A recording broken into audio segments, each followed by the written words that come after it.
அன்பானவர்களே, நம் ஆண்டவராகிய இயேசு கிறிஸ்துவ நாமத்திலே உங்கள் அனைவரையும் இன்னொரு ஜூம் கூட மறுபடி உங்களோடு இருப்பது பெரிய சந்தோஷம்.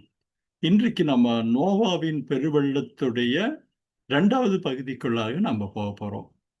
இந்த பகுதி இந்த நோவாவின் பெருவெள்ளம் ஒரு முழுக்க முழுக்க சொல்லப்போனா பூகோள ரீதியான சில தகவல்களையும் விஞ்ஞான ரீதியான சில தகவல்களையும் நம்ம நிறைய தெரிஞ்சிக்க பெரிய வாய்ப்பு தருகிற ஒரு காரியம். ஆனா இந்த தகவல்கள் எல்லாமே தேவனுடைய சிருஷ்டிப்பின் மகத்துவத்தை நமக்கு திரும்ப திரும்ப சொல்லுகிறதா இருக்கிறது தான் ஒரு பெரிய ஆச்சரியமான ஒரு விஷயம். ஒருவேளை போன வாரம் நிகழ்ச்சியை பார்த்துட்டு ஒரு சகோதரர் இப்படியாக குறிப்பிட்டிருந்தார். இது டாக்டர் ஜஸ்டின் பிரபாகரன் இதையே விஷயத்த அநேக வருஷங்களுக்கு முன்னாடி சொல்லிட்டார் பிரதர், அதையே தான் நீங்க திரும்ப சொல்றீங்க அப்படின்ட்டு அவர் ஒரு ஒரு கமெண்ட் சொல்லியிருந்தாரு. அது உண்மைதான். ஆனா அவர் சொன்ன கோணங்கள் வேற. அவர் இந்த ஃபாசில்ஸ் பத்தியும் அந்த பெருவெள்ளம் மலைகளை மூடினை பத்தியும் ஒரு பாதி அளவுக்கு சொன்னது உண்மைதான். அதற்கு பிறகு அவர் சொல்லாத சில விஷயங்களை நம்ம பார்க்க போறோம். அதற்கு ஒரு காரணமும் உண்டு. சமீபத்தில் வந்த பல புத்தகங்கள், சமீபத்தில்னா அவர் ஒருவேளை அவர் இருந்த காலத்தில் அவைலபிளா இல்லாத பல புத்தகங்கள் இன்றைக்கு உண்டு.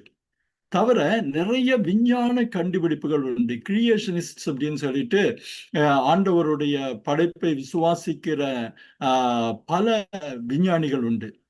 நம்ம இன்னைக்கு கூட பார்க்கிறவர் அவங்கள ஒருத்தர் தான். நமக்கு டான் வெஸ்லி பேட்டர்ன்ல இருந்து ஹென்ரி மாரிஸ், இன்னும் நிறைய பேர் இருக்காங்க, ஒயிட் கோம் அப்படின்றலாம். அவர்களுடைய தகவல்கள் இன்னைக்கு இந்த நவீன நாட்களில் இன்னும் வேதத்தின் வசனங்களும் வேதத்தின் காரியங்களும் எவ்வளவு ஒரு ஆத்தன்டிக்கா, ஒருவேளை விளக்க முடியாத, அப்போது புரிந்து கொள்ள முடியாத காரியங்கள் எல்லாம் இன்றைய நாட்களில தேவனுடைய சத்தியத்தை, வார்த்தைகளின் மகத்துவத்தை புரிய வைக்கிறதுங்கிறது ஒரு ரொம்ப ஆச்சரியமான சந்தோஷமான ஒரு விஷயம். அதனாலதான் இந்த பகுதியை நம்ம இப்படியாக நம்ம தொடரும். இப்ப நம்ம 2வது பகுதிக்குள்ள போறதுக்கு முன்னாடி போன வார பகுதியோட மிக சுருக்கத்தை நம்ம பார்க்க போறோம். போன வாரத்துல நோவாவின் பெருவெள்ளம் பத்தி நம்ம ஒரு பெரிய அறிமுகத்தை பார்த்தோம். என்ன அறிமுகம்னு கேட்டீங்கன்னா, உலக அளவில் எல்லா தேசங்களிலும் எல்லா கண்டங்களிலும் வழங்கப்பட்ட பெருவெள்ள கதைகள், பெருவெள்ளத்தை பற்றின கதைகள், அதை ஒரு பரவலா பார்த்தோம். பார்த்துட்டு அதுக்கான லிஸ்ட் கூட நீங்க ஒருவேளை பார்த்திருப்பீங்க. எப்படி அமெரிக்காவிலிருந்து ஆஸ்திரேலியா வரை நிலவின 5 முக்கியமான கதைகளை கூட பார்த்தோம். அதுல முக்கியமா சொல்ல போனா சீன மொழியில அந்த மொழியின் எழுத்துக்கள்ல எப்படி நோவாவின் பெருவெள்ளம் நமக்கு பார்க்க முடிஞ்சது அப்படிங்கிறதையும் பார்த்தோம். நம்ம இன்னொரு என்னன்னா, அப்படி நம்ம பார்த்துட்டு வர்றப்போ இங்க கூட நீங்க பாக்குறீங்க, இந்த புக்கு நம்ம இந்த புத்தகத்தில் இருக்க நீங்க அந்த லிஸ்ட் கூட பாக்குறீங்க, பெரிய லிஸ்ட். ஒவ்வொரு தேசத்திலும் ஒவ்வொரு பகுதியிலும் எத்தனை கதைகள் இருந்ததுங்கிறத நீங்க போன வாரம் இந்த இந்த படத்தை கூட உங்களுக்கு போட்டு காமிச்சாங்க. இதை தாண்டி இந்த கதைகள் எல்லாவற்றிலுமே 2 கதைகள் முக்கியமான ஒரு கதைகள். அது என்னன்னு கேட்டீங்கன்னா, கில்காமேஷ் அப்படின்ட்டு சுமேரிய எழுத்துக்களால நாம் இன்னைக்கும் பலரும் படிக்க முடிகிற ஒரு பெரிய பெருவெள்ள கதை. நீங்க பாத்தீங்கன்னா, இது சொல்லுவாங்க, உலகத்திலேயே ஆதாரபூர்வமாக பெருவெள்ளத்தை பற்றி இருந்த வேதாகமத்திற்கு முந்தின பதிவு அப்படின்னு சொல்றவங்க நிறைய பேர் இருக்காங்க. நீங்க இந்த சுவடுகள்ல பாத்தீங்கன்னா அந்த கில்கமேஷ் கதை இருக்கு. இந்த கில்கமேஷ் கதை பெருவெள்ளத்தை பற்றின ஒரு பெரிய கதை. அந்த ராஜா, நீங்க இந்த படத்தெல்லாம் பாக்குறீங்க, அந்த ராஜா எப்படி இருந்தாரு அப்படின்னு. ஆனா இந்த கதைகள் எல்லாவற்றிலுமே கடவுளுடைய கோபம், ஆனா மனுஷ குலத்தை அழிக்க அந்த கடவுளர்கள் சித்தம் செய்யறது, ஆனா ஒரு குடும்பம் மாத்திரம் காப்பாற்றப்படுகிறது. கடைசியில பெரும்பாலான கதைகள்ல ஒரு புறாவை விட்டு தண்ணி வடிஞ்சிச்சான்னு பாக்குறதுங்கிறது ஒரு பொதுவான அம்சங்கள் அப்படின்னு பார்த்தோம். அதுல இன்னொரு காரியத்தை நம்ம முக்கியமா என்ன பார்த்தோம்னா, கில்கமேஷுக்கும் நம்ம வேதாகமத்தில் வருகிற நோவாவின் பெருவெள்ளத்துக்குமான ஒற்றுமைகள், வேற்றுமைகள், இது ரெண்டையுமே பார்த்தோம். ஏன்னா இது எதுக்கு நம்ம குறிப்பா பார்த்தோம்னா, நிறைய பேர் வந்து என்ன சொல்லுவாங்க, கில்காமேஷை அடிப்படையா வைத்து வேதத்துல எழுதினாங்க அப்படின்னு சொல்லக்கூடிய ஒரு ஒரு கூட்ட மக்கள் உண்டு. ஆனா அது அப்படி இல்லை. ஏன்னா வேதாகமத்தின் அந்த வேற்றுமைகள் நம்ம அந்த பெரிய லிஸ்டுக்கா பார்த்தோம். அதை விட என்னன்னா, வேதாகமத்தில் சொல்லப்படுகிற விவரங்களின் துல்லியங்களை வந்து நம்ம முக்கியமா பார்த்தோம். நீங்க பாத்தீங்கன்னா, அந்த நம்ம பெருவெள்ளத்துக்கும் மற்ற கதைகளுக்குமான வித்தியாசத்தை கூட ஒரு பரவலான இதுல பார்த்தோம். அது இல்லாதபடிக்கு பெருவெள்ளத்துடைய துல்லியங்கள் எப்படி வந்து ஒரு 2000 வருஷம் சம்பவம் சொல்லுகிற ஆதியாகமம் 1ல இருந்து 10 புக்ல 11 அதிகாரத்துல 3 அதிகாரங்கள் ஜலப்பிரளயத்திற்கு மாத்திரமே, நோவாவின் பெருவெள்ளத்திற்கு மாத்திரமே ஒதுக்கி இருக்கிறதுனால அது எந்த அளவுக்கு முக்கியமான ஒரு இடத்தை தோராவில் வசிக்கிறது என்பதை பார்த்தோம். அப்போ இது வந்து ஒரு பிராணம் அல்ல, இது வந்து ஏதோ நடந்த ஒரு சம்பவம் அல்ல, இது ஆண்டவர் உலகத்திற்கு அறிவிக்க விரும்புகிற சத்தியம். அதன் மூலமாய் நாம் கற்றுக்கொள்ள வேண்டிய பாடம். குறிப்பா இப்ப கூட ஸ்கிரீன்ல பார்த்து மறைஞ்சு பார்க்கலாம், ஆண்டவருடைய 2ஆம் வருகையை நோவாவின் காலத்தில் நடந்தது போல நடக்கும்னு நம்ம வருகையோடு ஒப்பிடப்படுகிறத பார்த்தோம். அது இல்லாதபடிக்கு வேதத்தில் எப்படி நோவாவை பற்றின பல குறிப்புகள் இருந்ததுங்கிறது ஏசாயாவிலிருந்து எசேக்கியா வரை நம்ம பார்த்தோம். புதிய ஏற்பாட்டில் பார்த்தீங்கன்னா, பேதுரு தன்னுடைய 3 நிருபத்திலும் ஆண்டவர் இந்த பெருவெள்ளத்தை பற்றி சொல்றாரு, 8 பேர் காக்கப்பட்டாங்க அப்படின்னு சொல்றாரு. எல்லாவற்றையும் விட ஆண்டவராக இயேசு கிறிஸ்து லூக்காவிலையும் மத்தேயுலையும் இந்த நோவாவை பற்றி பேசுகிறார். இந்த நோவா பற்றி அவர் அவர் காலத்தில் இருந்ததை பத்தி இப்ப ஆண்டவராய் இயேசு கிறிஸ்து சொல்லுகிறப்போ அது நிச்சயமாக எப்படியாக இருக்க முடியும்னா, அதை நீங்க நானும் நீங்களும் 100% இதை ஏற்றுக்கொள்ள வேண்டும் அப்படின்னு நம்ம பார்த்தோம். அப்புறம் ஏன் நோவாவின் பேழையை அல்லது இந்த நோவாவின் பெருவெள்ளத்தை நாம் ஆழமாக சிந்திக்க வேண்டும், இது நமக்கு உணர்த்துகிற பாடங்கள் என்னன்னு சொல்லி ஒரு 5 குறிப்புகளை கூட நம்ம கடைசியில பார்த்தோம். இந்த நிகழ்ச்சி முடியறதுக்கு முன்னாடி நோவா எப்படி பேழை இயேசு கிறிஸ்துவுக்கு அடையாளமாக இருக்கிறது, இந்த பேழை அதாவது ஆண்டவருடைய தன்மை எப்படி, தீமை சகிக்கிறவர் அல்ல, அவர் கிருபையும் இரக்கத்தையும் இந்த நோவாவின் பெருவெள்ளம் நமக்கு உணர்த்துது. கிறிஸ்துவின் மூலமாய் மனித குலத்திற்கான ரட்சிப்புக்கு இது நிழலாட்டமாய் இருக்கிறது. எப்படி ஆண்டவர், நீங்க படத்துல கூட ஒரு இல்லஸ்ட்ரேஷன் மாதிரி காமிச்சிருக்காங்க, ஆண்டவர் தான் அந்த பேழை அப்படிங்கிற மாதிரி. சோ இப்படி பல காரியங்களை நாம் விசுவாசிகளாகிய நாங்கள் இந்த பெருவெள்ளத்தை எந்த அளவு அதன் முக்கியத்துவத்தை புரிந்து கொள்ளுங்கிறதுக்கு இந்த 5 குறிப்புகளும் நமக்கு உணர்த்துறத பார்த்தோம். இன்றைக்கு நோவாவின் பெருவெள்ளம் 2வது பகுதிக்குள்ளாக நம்ம போகிறோம். இதை கடைசி வராத்த தேவனுடைய உடன்படிக்கையும் அந்த இறையிலும் நமக்கு கற்றுத்தருகிறது.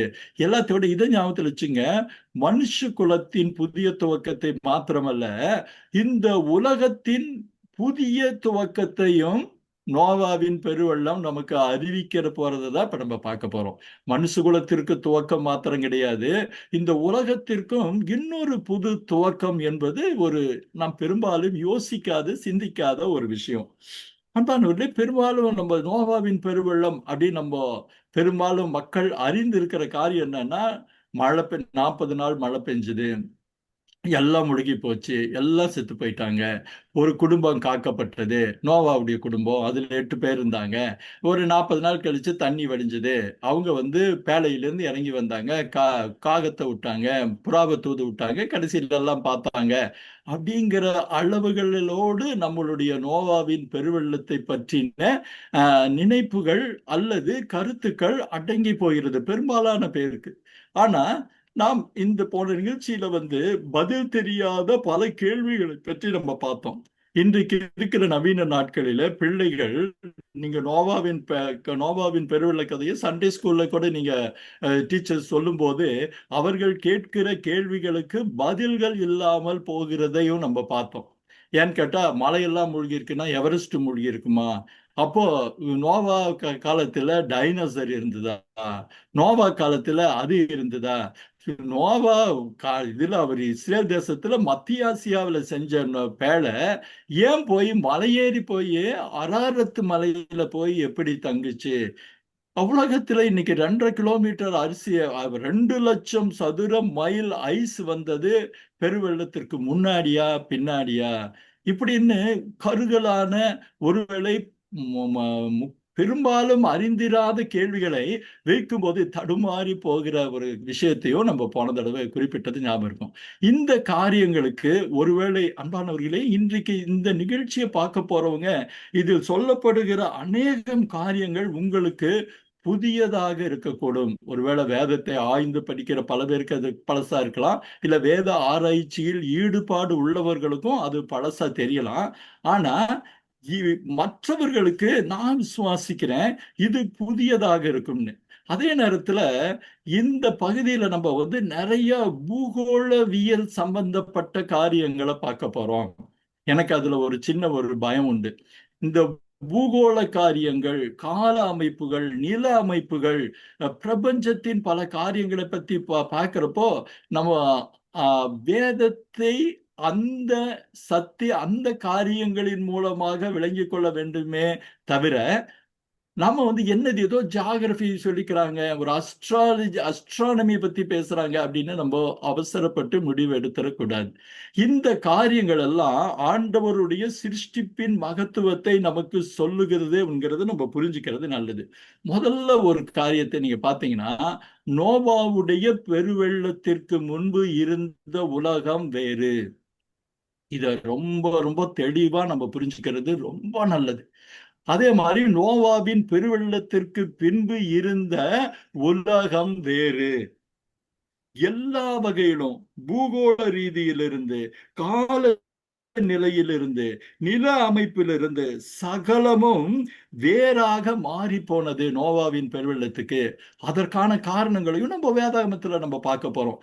ஆண்டவர் எல்லாவற்றையும் புதிதாக மாற்ற விரும்பினார், புதிய காரியத்தை அவர் செய்ய விரும்பினார். நம்ம அந்த போன வார அமைப்பை பார்த்ததுல கூட மனித குலத்தை புதிதாக்கினதை போல இதையும் புதிதாக்கினார் அப்படின்னு நம்ம பார்க்கிறோம். அப்போ அந்த நோவாவின் பெருவெள்ளத்திற்கு முன்பு இருந்த உலகம் எப்படிப்பட்ட ஒரு உலகம் அப்படிங்கிறத பார்க்க போறோம்.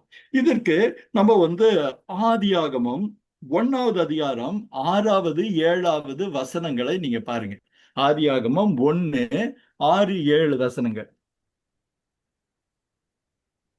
யாராவது அது ஸ்கிரீன்ல அவங்க போடுவாங்கன்னு நினைக்கிறேன். நீங்க பாத்தீங்கன்னா 6, 7 நான் படிக்கிறேன். தேவன் ஜலத்தின் மத்தியில் 1:7, ஆதியாகமம் 1:7. நான் அந்த வசனத்தை வாசிக்கிறேன். தேவன் ஜலத்தின் மத்தியில் ஆகாய விரிவு உண்டாக கடவது என்றார், அது ஜலத்திலிருந்து ஜலத்தை பிரிக்க கடவது என்றும் சொன்னார். 7வது வசனம், ஆகாய விரிவை உண்டு பண்ணி அதற்கு கீழே இருக்கும் ஜலத்திற்கும் விரிவிற்கு மேலே இருக்கிற ஜலத்திற்கும் பிளவு உண்டாயிற்று, அது அப்படியே ஆயிற்று.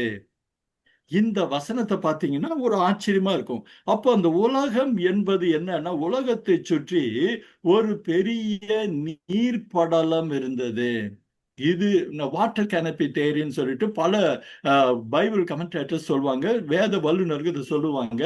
இதை ஒப்புக்கிறவங்களும் இருக்காங்க, ஒப்புக்காதவங்களும் இருக்காங்க. ஆனா அப்படி இருந்தது என்பதற்கான ஆதாரங்களை நம்ம பார்க்கும்போது ரொம்ப ஆச்சரியமா இருக்கும்.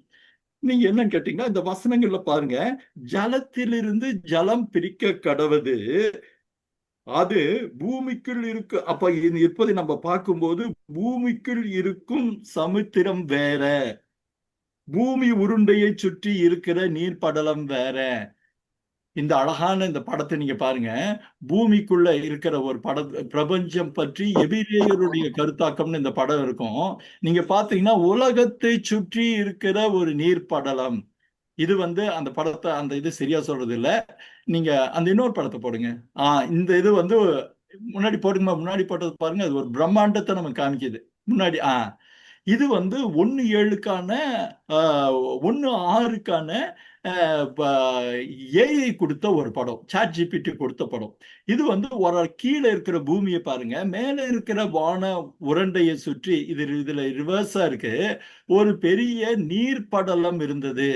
இதை நல்லா நம்ம ஞாபகத்தில் வச்சுக்கிறது நல்லது. நீர்ப்படலம் இருந்தது. இந்த நீர்ப்படலத்தின் விளைவாக தான் நோவாவின் பெருவெள்ளத்திற்கு இருந்த பூமி இல்ல இருந்த உலகம் வெகு வித்தியாசமாயிருந்தது. இன்னொரு படத்தை கூட நீங்க பாக்குறீங்க. நீங்க வந்து ஃபெர்மெண்ட் ஆஃப் த ஸ்கை கீழே பார்த்தா அந்த பாதாளன்னு ஒண்ணு இருக்கும். அதுக்கு மேல பாத்தீங்கன்னா ஒரு பெரிய அரைவட்டத்துல வாட்டர்ஸ் அபவ் த ஃபெர்மெண்ட் அப்படின்னு ஒரு பேரை பாக்குறீங்க. ஆகாயத்தின் மேலிருக்கும் தண்ணீர் அப்படின்னு. இந்த படத்தை பார்த்துக்குங்க. நோவான் பெருவெள்ளத்துல இந்த இடத்துல இருந்து என்ன ஆனது அப்படிங்கறத நம்ம பார்க்க போறோம். அப்படி இருக்கிறப்போ இப்போ நீங்க பாக்குறப்போ என்ன நம்ம பூமியை சுற்றி இருந்த படலங்கள் பற்றி இந்த நாட்கள்ல வேறு விதமா தானே புரிஞ்சிட்டு இருக்கிறோம் அப்படின்ட்டு இருக்கும். இன்னைக்கு நம்ம புரிஞ்சிருக்கிற காரியத்தையும் பார்ப்போம். நம்ம இன்னைக்கு நம்ம என்ன சொல்றோம், பூமியை சுற்றி 5 விதமான படலங்கள் உண்டு. அந்த 5 விதமான படலங்களை இப்ப நம்ம பார்க்க போறோம். முதல்ல வந்து ட்ரோபோஸ்பியர் அல்லது அந்த முதல்ல போட்டு இந்த ஸ்கிரீன்ல கூட பாக்குறீங்க.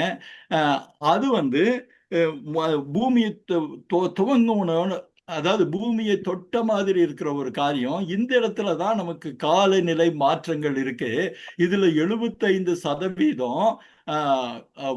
அதாவது வாட்டர் வேப்பர், இந்த நீராவி உண்டு, மேகம் உண்டு.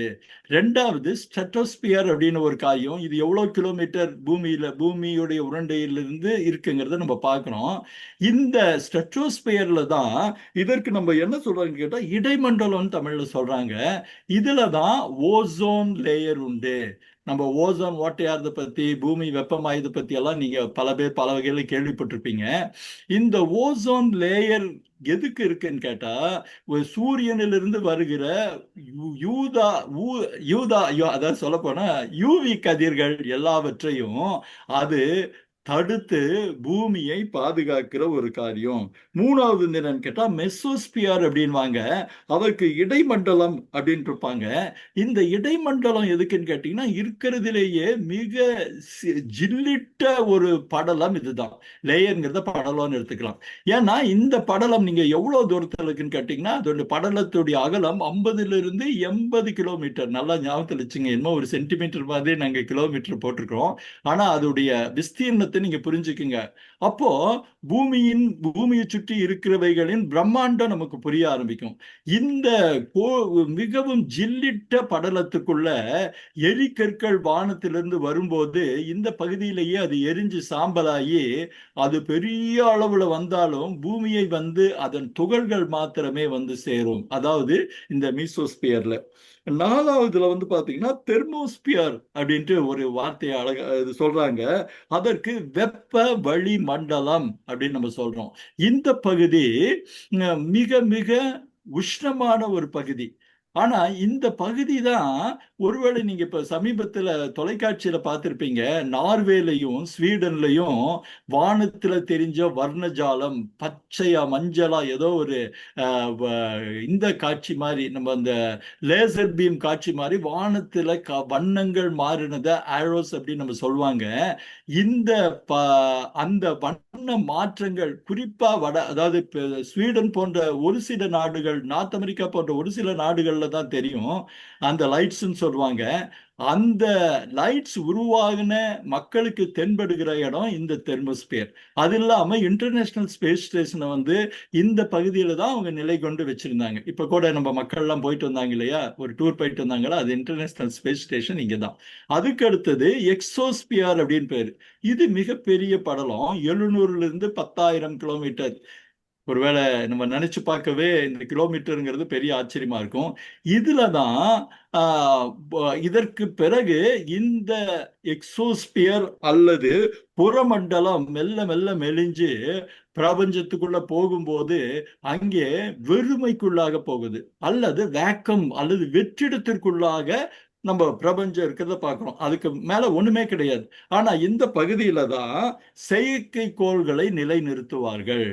நம்ம பூமியை சுற்றி இருக்கிற செயற்கைக்கோள்கள் எவ்வளவு தூரத்தில் அப்படி இருக்குன்னு பார்த்தீங்கன்னா கிட்டத்தட்ட ஒரு 10,000 கிலோமீட்டர் தொலைவில் தான் அந்த செயற்கைக்கோள்கள் இருக்குது. இது வந்து நமக்கு இன்னைக்கு விஞ்ஞானம் சொல்லுகிற ஒரு ஒரு காரியம். அப்போ இந்த பகுதி முதல்லயும் இருந்திருக்குமா? கண்டிப்பா முதல்ல இருந்திருக்கும். அப்போ இதை எதுக்கு நாங்க உங்களுக்கு இப்ப சொல்ல வந்தோம்னா, இந்த 5 படலங்களுக்கு மேலாக அந்த வாட்டர் கனப்பி என்று சொல்லப்படுகிற தடித்த நீர் படலம் இருந்தது. இதை நீங்க புரிஞ்சுக்கிட்டீங்கன்னா ரொம்ப ஆச்சரியமா இருக்கும். இந்த படத்தை நீங்க பாருங்க. First troposphere, stratosphere, mesosphere, thermosphere, எக்ஸோஸ்பியருக்கு மேலாக அந்த வாட்டர் கனப்பி இருந்தது. அந்த நீர் படலம் இருந்தது. நீங்க படத்துல பாக்குற நீர் படலம் இப்போ இதுல பாத்தீங்கன்னா நான் சொல்ல வர்றது புரியும். அப்போ ஆண்டவர் ஆதி ஆகமத்துல சிருஷ்டித்த உலகம் எவ்வளவு ஒரு பிரம்மாண்டமான, ஒருவேளை நாம் நினைப்பதற்கும் யோசிப்பதற்கும் அதிகமான ஒரு பெரியான, நம்ம ரொம்ப சுலபமா வெளிச்சம் உண்டாக கிடவது என்றார் அந்த 1வது அதிகாரத்தை படிக்கிறப்போ டக்கு டக்குன்னு படிச்சு முடிச்சிடுறோம். அதன் புரிதலும் பெரிய அளவுக்கு இருக்கும்னு நம்ம சொல்ல முடியாது. ஆனா இன்றைய நவீன விஞ்ஞானத்தோடு இந்த தகவல்களோடு மேல வாட்டர் ஃபெர்மெண்ட் இருந்ததை நம்ம பார்க்கிறப்போ நம்ம உண்மையாலுமே வாயை பொளந்துட்டு தான் இருக்கணும். இவ்வளவு ஒரு பிரம்மாண்டமான ஒரு காரியம். இந்த வாட்டர் ஃபெர்மெண்ட் எதற்கு பயன்பட்டுச்சுன்னு கேட்டீங்கன்னா, உம், இந்த வாட்டர் ஃபெர்மெண்ட் அதாவது நீர் படலம் இருக்கிறதுனால முழு உலகத்திற்கும் ஒரு பசுமை குடில் விளைவு தான் இருந்தது. அதாவது பாலிடென்ட் எஃபெக்ட் அப்படின்னு சொல்லுவாங்க. நீங்க இன்னைக்கு பல இடங்கள்ல பாலிடென்ட் பாக்குறீங்க. பாலிடென்ட்டுக்குள்ள செடிகள் வளர்த்துறாங்க. இது சுற்று அந்த வெளியே இருக்கிற சூழல் அதை பாதிக்காதபடிக்கு அந்த செடிகள் நல்லாக வளர்றதுக்கு இல்ல அந்த தாவரம் நல்லா வளர்றதுக்கு ஏற்ப ஒரு தப்ப வெப்ப நிலையை அந்த பாலிடென்ட்டுக்குள்ள அட்ஜஸ்ட் பண்ணிக்கிறாங்க. தேவையான ஈரப்பதம் இருக்கணும், வெயில் குறைஞ்சிருக்கணும், வெயில் அதிகமா பாதிக்க கூடாது அப்படிங்கறது அந்த பாலிடென்ட் காரியங்கள்ல அவங்க சொல்றதை நம்ம பார்க்கிறோம். அப்போ இந்த காலநிலை உலகம் முழுக்க இருந்ததுங்கிறத தயவு செய்து எல்லாரும் ஞாபகத்தில் வச்சுக்கோங்க. 2வது காரணம் என்னன்னா, இதனால் மிகவும் தீங்கு தரும் வெளி கதிர்வீச்சுக்கள் எதுவுமே உள்ளே நுழையாது அல்லது பெருமளவில் குறைக்கப்பட்டது. ஏன்னா ஏற்கனவே இப்பவே நம்ம யூவி ரேஸ் இது இது ஸ்கிரீன் பண்ற படலங்களை பார்த்தோம். இது எல்லாத்துக்கும் மேல இருந்த நீர் படலம் எந்த விதமான கதிர்வீச்சுகளையும் சூரியனுடைய ஆபத்தான கதிர்களையும் உள்ளே அழிக்காத ஒரு பாதுகாவலாக இருந்தது. அப்போ இதனுடைய விளைவு என்னன்னா பசுமை குடில்னு சொன்னேன். அப்போ பசுமை குடில் போல இருந்த நோவாவின் பெருவெள்ளத்திற்கு முந்தின உலகத்தில் மனிதர்களுடைய ஆயுசு நாட்கள் மிக நீண்டதாக இருந்தது. நீங்க ஆதியாகமம் 5வது அதிகாரத்தில் இப்ப கூட ஸ்கிரீன் ஒண்ணு போட்டாங்க. ஒவ்வொருத்தருடைய ஆயுசு இது பாத்தீங்கன்னா அதுல ஆதாம் 930 வருஷம் அப்படின்றால நீங்க ஒரு பெரிய லிஸ்ட் இருக்கு. இந்த லிஸ்ட் இஎஸ்வி பைபிள்ல இருந்து எடுக்கப்பட்ட லிஸ்ட். ஒரு பெரிய லிஸ்ட் இருக்கும். ஒவ்வொருத்தரும் இந்த லிஸ்ட் தான். இந்த லிஸ்ட்டை பாத்தீங்கன்னா ஒவ்வொருத்தரும் எவ்வளவு நாட்கள் வாழ்ந்தார்கள் அப்படின்ட்டு நம்ம பாக்குறது இருக்கு. அப்போ என்னன்னா அதற்கான முக்கிய ஒரு காரணம் அந்த நீர் படலத்தின் மூலமாக உலகத்தில் உள்ள காலநிலையும் உலகத்தில் உள்ள காற்றின் தன்மையும் உலகத்தில் இருந்த ஆக்சிஜனுடைய தன்மையும் மற்ற எல்லாமே மிக ஏதுவாக மிக நட்பாக இருந்ததுதான் முக்கியமான ஒரு காரணம். நீங்க அந்த நீண்ட ஆயுள் எல்லாத்தையும் பார்க்கணும் இல்லையா? அப்போ இன்னொரு காரணம் இருந்தது.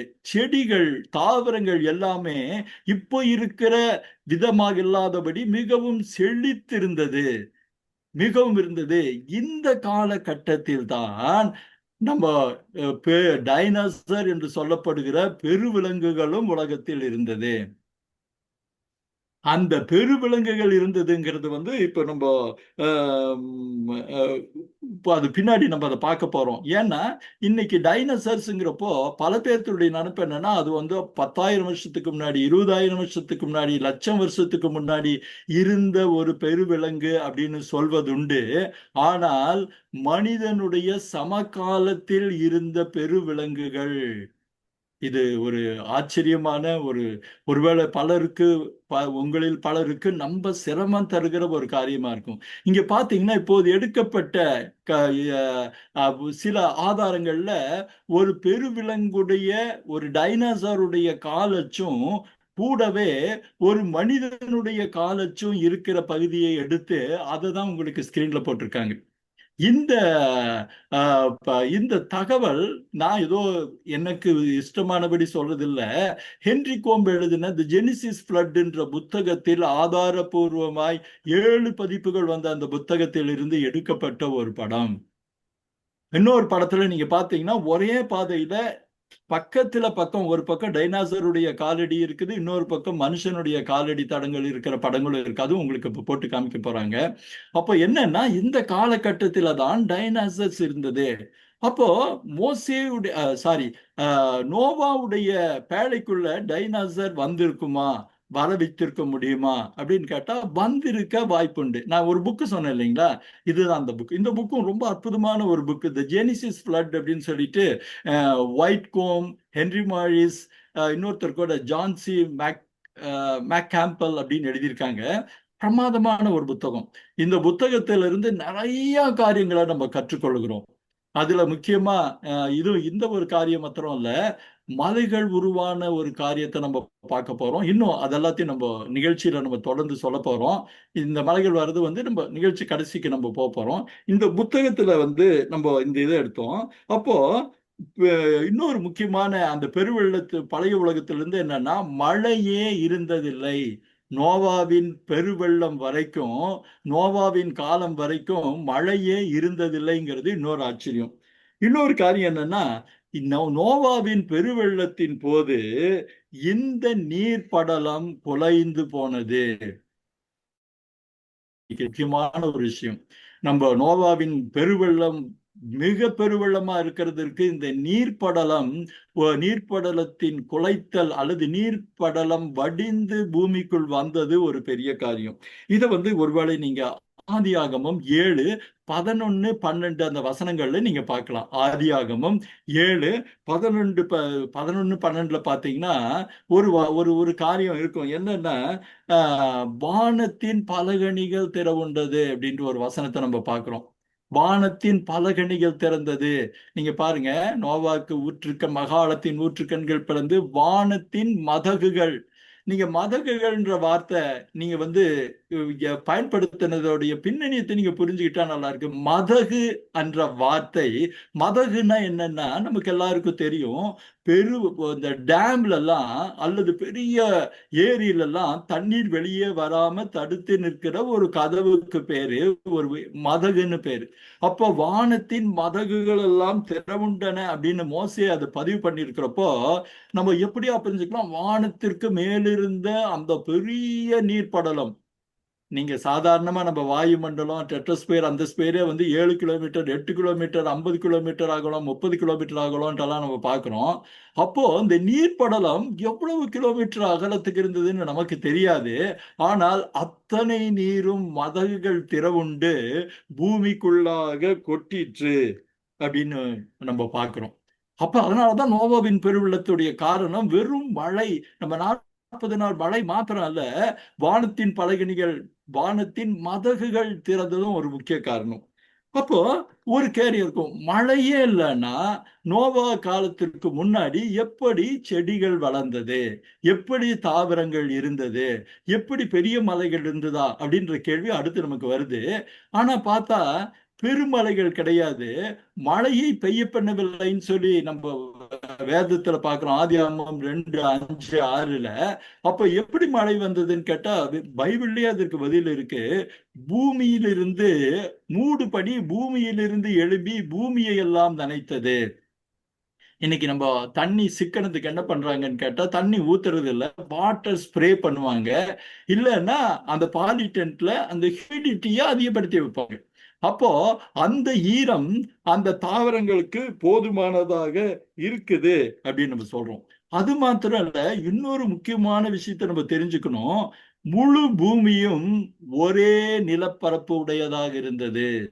கண்டங்கள் பிரிக்கப்படவில்லை, தேசங்கள் இல்லை. இது ரொம்ப ரொம்ப முக்கியமான ஒரு குறிப்பு. இதற்கான ஆதாரங்களை இன்னைக்கு நிறைய பேர் எடுத்திருக்காங்க.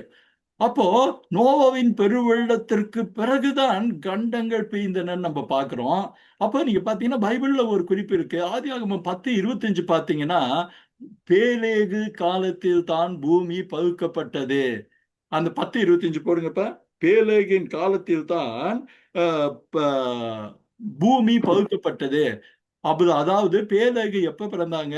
நீங்க நோவாவுடைய வம்ச வரலாறு பார்க்கிறப்போ ஒரு 3 தலைமுறை கழிச்சு ஏபேர் வர்றார். 3-4 தலைமுறை கழிச்சு இப்ப ஏபேர் பிறக்கிறாரு. அவருக்கு 2 குமாரர் பிறக்கிறாங்க, பேலாகுன்னு ஒருத்தர். அந்த பேலேகுவின் காலத்தில் தான் பூமி பிளந்திருக்க வேண்டும். அதாவது சில பகுதிகள் கடலில் மூழ்கி இருக்க வேண்டும், கண்டங்கள் பிரிந்திருக்க வேண்டும். இன்னும் நம்ம ஒரு புரிதலுக்காக சொன்னா அமெரிக்கா தனியா போயிருக்கணும், ஆஸ்திரேலியா தனியா போயிருக்கணும். பல பேர் இன்னொரு விதமா சொல்றது உண்டு. நமக்கு அந்த ஆப்பிரிக்காவுக்கும் இந்தியாவிற்கும் நடந்த, அதாவது இந்த கடல் இருக்கு இல்லையா, நமக்கு அரபிக்கடல் இருந்த பகுதியில ஒரு பெரிய பகுதி பூமிக்குள்ள போயிருச்சுன்னு இன்னைக்கு பல பூகோளவியலாளர்கள் சொல்றாங்க. அந்த பகுதிக்கு ஒருவேளை போயிருந்திருக்கலாம். ஆஸ்திரேலியாவுக்கும் இருந்த பகுதி. ஆக பூமி ஒரே நிலப்பரப்பாக இருந்ததுங்கிறது நம்ம முக்கியமா புரிஞ்சுக்க வேண்டிய ஒரு விஷயம். ஏன்னா இதை பற்றி நாம் அதிகமாக பேசுவதில்லை. ஆனால் இன்றைக்கு பல அந்த கிரியேஷன் சயின்டிஸ்ட் இதற்கான நிரூபத்தோடு வந்திருக்கிறார்கள், நிரூபணத்தோடு வந்திருக்கிறார்கள். நிருபம் கடிதம் எடுத்துக்கலாம், நிரூபணத்தோடு வந்திருக்கிறார்கள். அப்போ என்னன்னா, அதிகம் மாறாத காலநிலை பூமி முழுக்க இருந்தது. இது இன்னொரு முக்கியமான ஒரு விஷயம். ஏன்னா பூமி முழுக்க ஒரே விதமான காலநிலை. நீங்க பாலிடென்ட் எடுத்துட்டீங்கன்னா பாலிடென்ட் முழுக்க ஒரே விதமான சீதோஷ்ண நிலை தான் இருக்கும். இங்க ஒரு பகுதி, அங்க ஒரு பகுதி. அப்போ பூமியில எப்படி இருந்திருக்கும்? பூமி முழுக்க ஒரே விதமான காலநிலை உண்டு. அப்போ நம்ம இந்த காலநிலை தான் டைனோசர்கள், பலவிதமான டைனோசர்களை பத்தி நம்ம பார்த்தோம். அந்த டைனோசர்கள் வாழுவதற்கு ஏற்ற காலநிலை. ரொம்ப உஷ்ணம் கிடையாது, ரொம்ப பனி கிடையாது, ரொம்ப குளிர் கிடையாது, ரொம்ப மழை கிடையாது. இந்த பகுதியில் தான், இந்த காலகட்டத்தில் தான், இந்த சமயத்துல தான் பல பெருவிலங்குகள் இருந்தன. அப்படின்னா நோவாவின் பெருவெள்ளத்தோடு எல்லாமே ஒழிஞ்சு போயிருச்சா அப்படின்னா கிடையாது. ஆனா எல்லாம் ஒரு 90% அற்று போயிற்று நம்ம சொல்லலாம். ஆனாலும் அந்த பெருவிலங்குகள் அதற்கு பிறகும் இருந்ததை நம்ம பார்க்கிறோம். இதுவும் தெளிவா புரிஞ்சுக்கிற ஒரு காரியம். நம்ம எல்லாம் புரிஞ்சுக்க வேண்டிய ஒரு காரியம். ஏன்னா நம்முடைய வேதாகமத்திலும் இந்த டைனோசர்ஸ் பத்தி பல குறிப்புகள் உண்டு. இது ரொம்ப சுவாரஸ்யமான ஒரு விஷயம். எங்கப்பா பைபிள் எங்க டைனோசர்ன்ற வார்த்தையே காணுமே அப்படின்னு கேட்கறவங்க உண்டு. ஆனா என்னன்னா, டைனோசர் அப்படி பெருவிலங்குன்ற வார்த்தையே ஒரு 150-200 வருஷங்களாக சொல்லப்பட்ட ஒரு வார்த்தை. அதற்கு முன்பாக அப்படி என்ன பேர் இருந்துன்னு கேட்டா பெருவிலங்குகள் அப்படின்னு இருக்கு. நீங்க 91ஆம் சங்கீதத்துல கூட வலு சர்ப்பம் அப்படின்னு இருக்குது இல்லையா, அதெல்லாம் டைனோசர் வகையை சேர்ந்ததுதான். அப்போ இன்னும் நீங்க பெஹமோத், லெவியாத்தான் சொல்லி யோபுல படிக்கிறீங்க, அது எல்லாமே டைனோசர் தான். ஆனா அந்த நோவாவின் பெருவெள்ளத்திற்கு தப்பின பெருவிலங்குகள் அப்படின்னு சொல்லி இதை நம்ம எடுத்துக்க முடியும். இப்போ நம்ம ஏற்கனவே பார்த்தோம், நம்ம அந்த மனுஷருடைய காலடி தடமும் இருந்ததுங்கிறது அதற்கு பின்பாக எடுத்த ஒரு ஆதாரமா நம்ம எடுத்துக்க முடியும். இத்தனை சூப்பரா இருந்த அந்த உலகம், நல்லா ஞாபகத்துல வச்சுங்க. இப்ப இத்தனை நேரம் சொன்னதெல்லாம் உங்களுக்கு ஞாபகம் இருக்கும்னு நான் நம்புறேன். இந்த உலகம் 40 நாட்கள் தொடர்ந்து கொட்டின மழையினால் மாத்திரம்தான் இப்போது இருக்கிற நிலைக்கு வந்துதா அப்படின்னா இல்லை. இது ஒரு சொல்லப்படாத ஒரு உண்மை. ஆனா ஹென்றி மாரிஸ் அந்த புஸ்தகத்துல என்ன சொன்னாருன்னா, பூமி உருவான போது இப்போது இல்லாதபடி அதன் நிலப்பரப்பு அதிகமாக இருந்தது. அந்த அதிகமா இருந்த பகுதிகள் தான் இன்னைக்கு கடலுக்குள்ள போயிடுச்சுங்கிறது நம்ம சொல்லாமையே நமக்கு புரிய வருதுன்னு நான் நம்புறேன். அப்போ அந்த பெரிய நிலப்பகுதியில 40 நாள் கொட்டின மழை ஒரு பெரிய, அதாவது நம்ம பைபிள்ல ஒரு வசனம் இருக்கு இல்லையா, மலைகளுக்கு மேலாக நின்றது அப்படின்னு சொல்ற அளவுக்கு அந்த தண்ணி போதுமானதா இருக்குமா அப்படின்னா இல்லை. அப்போ இந்த 40 நாள் மழை என்ன செய்தது அப்படின்னு நீங்க பாத்தீங்கன்னா, இந்த 40 நாள் மழை பூமியிலே பெரிய மண் சரிவையும் நிலத்தை தாறுமாறாக மாற்றிற்று. நீங்க 7:17 பாருங்க, 40 நாள் உண்டான போது ஜலம் பெருகி பேழையை கிளப்பிட்டு, அதாவது தண்ணி வந்து வந்து நீங்க பாத்தீங்கன்னா ஓ, இந்த பேழையை கிளம்ப பண்ணிட்டுங்கிறது நமக்கு ஒரு அர்த்தத்தை சொல்லலாம். பேழையுடைய உயரம் நமக்கு எல்லாருக்கும் தெரியும், 100 முழ உயரங்கிறது கிட்டத்தட்ட எவ்வளவு உயர்ந்தது உங்க கற்பனைக்கு பார்த்துக்கலாம். அதுக்குள்ள இருந்த அத்தனை மிருகங்கள், அத்தனை காரியங்கள், உயிரினங்கள் எல்லாமே எத்தனையோ ஆயிரம் கிலோவா இருந்திருக்கலாம், எத்தனையோ ஆயிரம் வெயிட்டா இருந்திருக்கலாம். ஆனா இந்த தண்ணீருடைய அளவு மெல்ல மெல்ல அதிகமாக, ஒருவேளை அது ஒரு 5000 கிலோ இல்ல ஒரு 10,000 கிலோன்னு வச்சுக்கீங்களேன், அந்த 10,000 கிலோ பேழையை அப்படியே தூக்கும் அளவு பூமி எங்கும் தண்ணீர் இருந்தது. எவ்வளவு அழகான ஒரு வார்த்தை பாருங்க. அது பூமிக்கு மேல் மிதந்தது. பூமிக்கு மேல மிதந்ததுன்னா அதோடைய ஒரு பகுதி நிச்சயமா தண்ணிக்குள்ள இருந்திருக்க முடியும். அப்ப தண்ணீரின் ஆழம் எவ்வளவு பெரிதுன்னு பாருங்க. அப்போ ஒரு வார்த்தை பைபிள் என்ன சொல்லுது, ஜலம் பெருவெள்ளமாகி பூமியின் மேல் மிகவும் பெருகிற்று, மிகவும் பெருகிற்றுன்னு சொல்லி கடைசி வார்த்தை சொல்லுது 15 அடி 15 முழ உயரத்திற்கு ஜலம் பெருகிற்றுன்னு. ஆனா அந்த 15 முழ உயரத்திற்கு ஜலம் பெருக நிச்சயம் இந்த 40 நாட்கள் மழை போதுமானதாக இருந்திருக்க வாய்ப்பில்லை. இந்த பெருமழை பண்ண ஒரே ஒரு காரியம் என்னன்னா, மண் அரிப்புகள் செய்து ஜலம் சேர்ந்து பெரிய பெரிய நீரோடைகளாகவும் பெரிய பெரிய ஆறுகளாகவும் போயிருக்குங்கிறதான் பார்த்தோம். அப்போ எப்படி இந்த பெருமழை வந்துச்சுங்கிறதுக்கு ரெண்டு காரியத்தை நம்ம பார்க்கிறோம். அது என்னன்னு கேட்டா 7:11 பாத்தீங்கன்னா, பூமியின் ஆழத்தின் ஊற்றுக்கண்கள் திறந்தன. இதுவும் பைபிள்ல இருக்கிற ஒரு வசனம் தான். 7:11 பாத்தீங்கன்னா, பூமியின் மகாளத்தின் ஊற்றுக்கண்கள் திறந்தனன்னு சொல்லி நம்ம தமிழ் வேதாகமத்துல பாக்குறோம். ஆனா நம்ம பல நேரங்கள்ல பல வேதாகமங்களை ஒப்பிட்டு பாக்குறப்போ லாம்சா பைபிள்ல ஒரு குறிப்பு இருக்குது. இந்த வசனம் 7:11 எப்படி இருக்குன்னு கேட்டா, all the fountains of the great deep burst forth and the windows of heavens are open அப்படின்னு. அதாவது பூமியின் அடியிலிருந்த நீரூற்றுக்கள் எல்லாம், ஆழத்தில் இருந்த நீரூற்றுக்கள் எல்லாம் வெடித்து வெளியே வர வானத்தின் பலகணிகள் திறக்கப்பட்டன. இது ஒரு பிரம்மாண்டமான ஒரு ஒரு மனசுல நீங்க இதை விசுவலைஸ் பண்ணி பார்க்கணும்னா ரொம்ப ஆச்சரியமா இருக்கும். அப்போ இன்னும் கொஞ்சம் மூலமொழியில் எப்படி பறிஞ்சுக்கணும்னு கேட்டா, அந்த ஆழம் அப்படிங்கிற வார்த்தைக்கு மூலமொழி டெஹாம், த டீப், ஆழமான, பெரும் பள்ளமான, சமுத்திரத்தின் அடிப்பகுதின்ற பல அர்த்தங்களை இந்த வார்த்தை கொண்டிருக்கு. இந்த நீர் ஊற்றுக்கள் வெடித்தலின் விளைவுங்கிறத நம்ம புரிஞ்சுக்க முடியும். அதுல இந்த பதத்தை நம்ம தொடர்ந்து இது எப்படி எப்படி எப்படின்னு பாக்குறப்போ ஒரே ஒரு சாத்தியத்துக்குள்ள நம்ம கொண்டு போகுது. பூமியின் அடியில், இன்னும் சொல்ல போனா கடலின் அடியில் பெரும் நில அதிர்ச்சிகள் உண்டாயிச்சு. எர்த்குவேக் நம்ம சொல்றோம் இல்லையா, எர்த்குவேக் பூமிக்கு அடியில வந்துச்சு. எர்த்குவேக் மாத்திரமல்ல, ஆங்காங்கே எரிமலைகள் வெடித்தன. இந்த எரிமலைகள் எப்படி வெடித்தனங்கிறது நம்ம பின்னாடி நம்ம பார்க்க போறோம். இந்த மலைகளுடைய காரியத்தை வர்றப்போ அந்த படங்களோட நம்ம அதை பார்க்க போறோம். அப்ப என்னன்னா, பெருமழை பெய்தது ஒரு பக்கம் இருக்க, பூமியின் அடிக்கண்கள், ஊற்றுக்கண்கள் பிளந்து கடலுக்கு அடியில் பெரிய நில அதிர்ச்சிகள் வந்தது.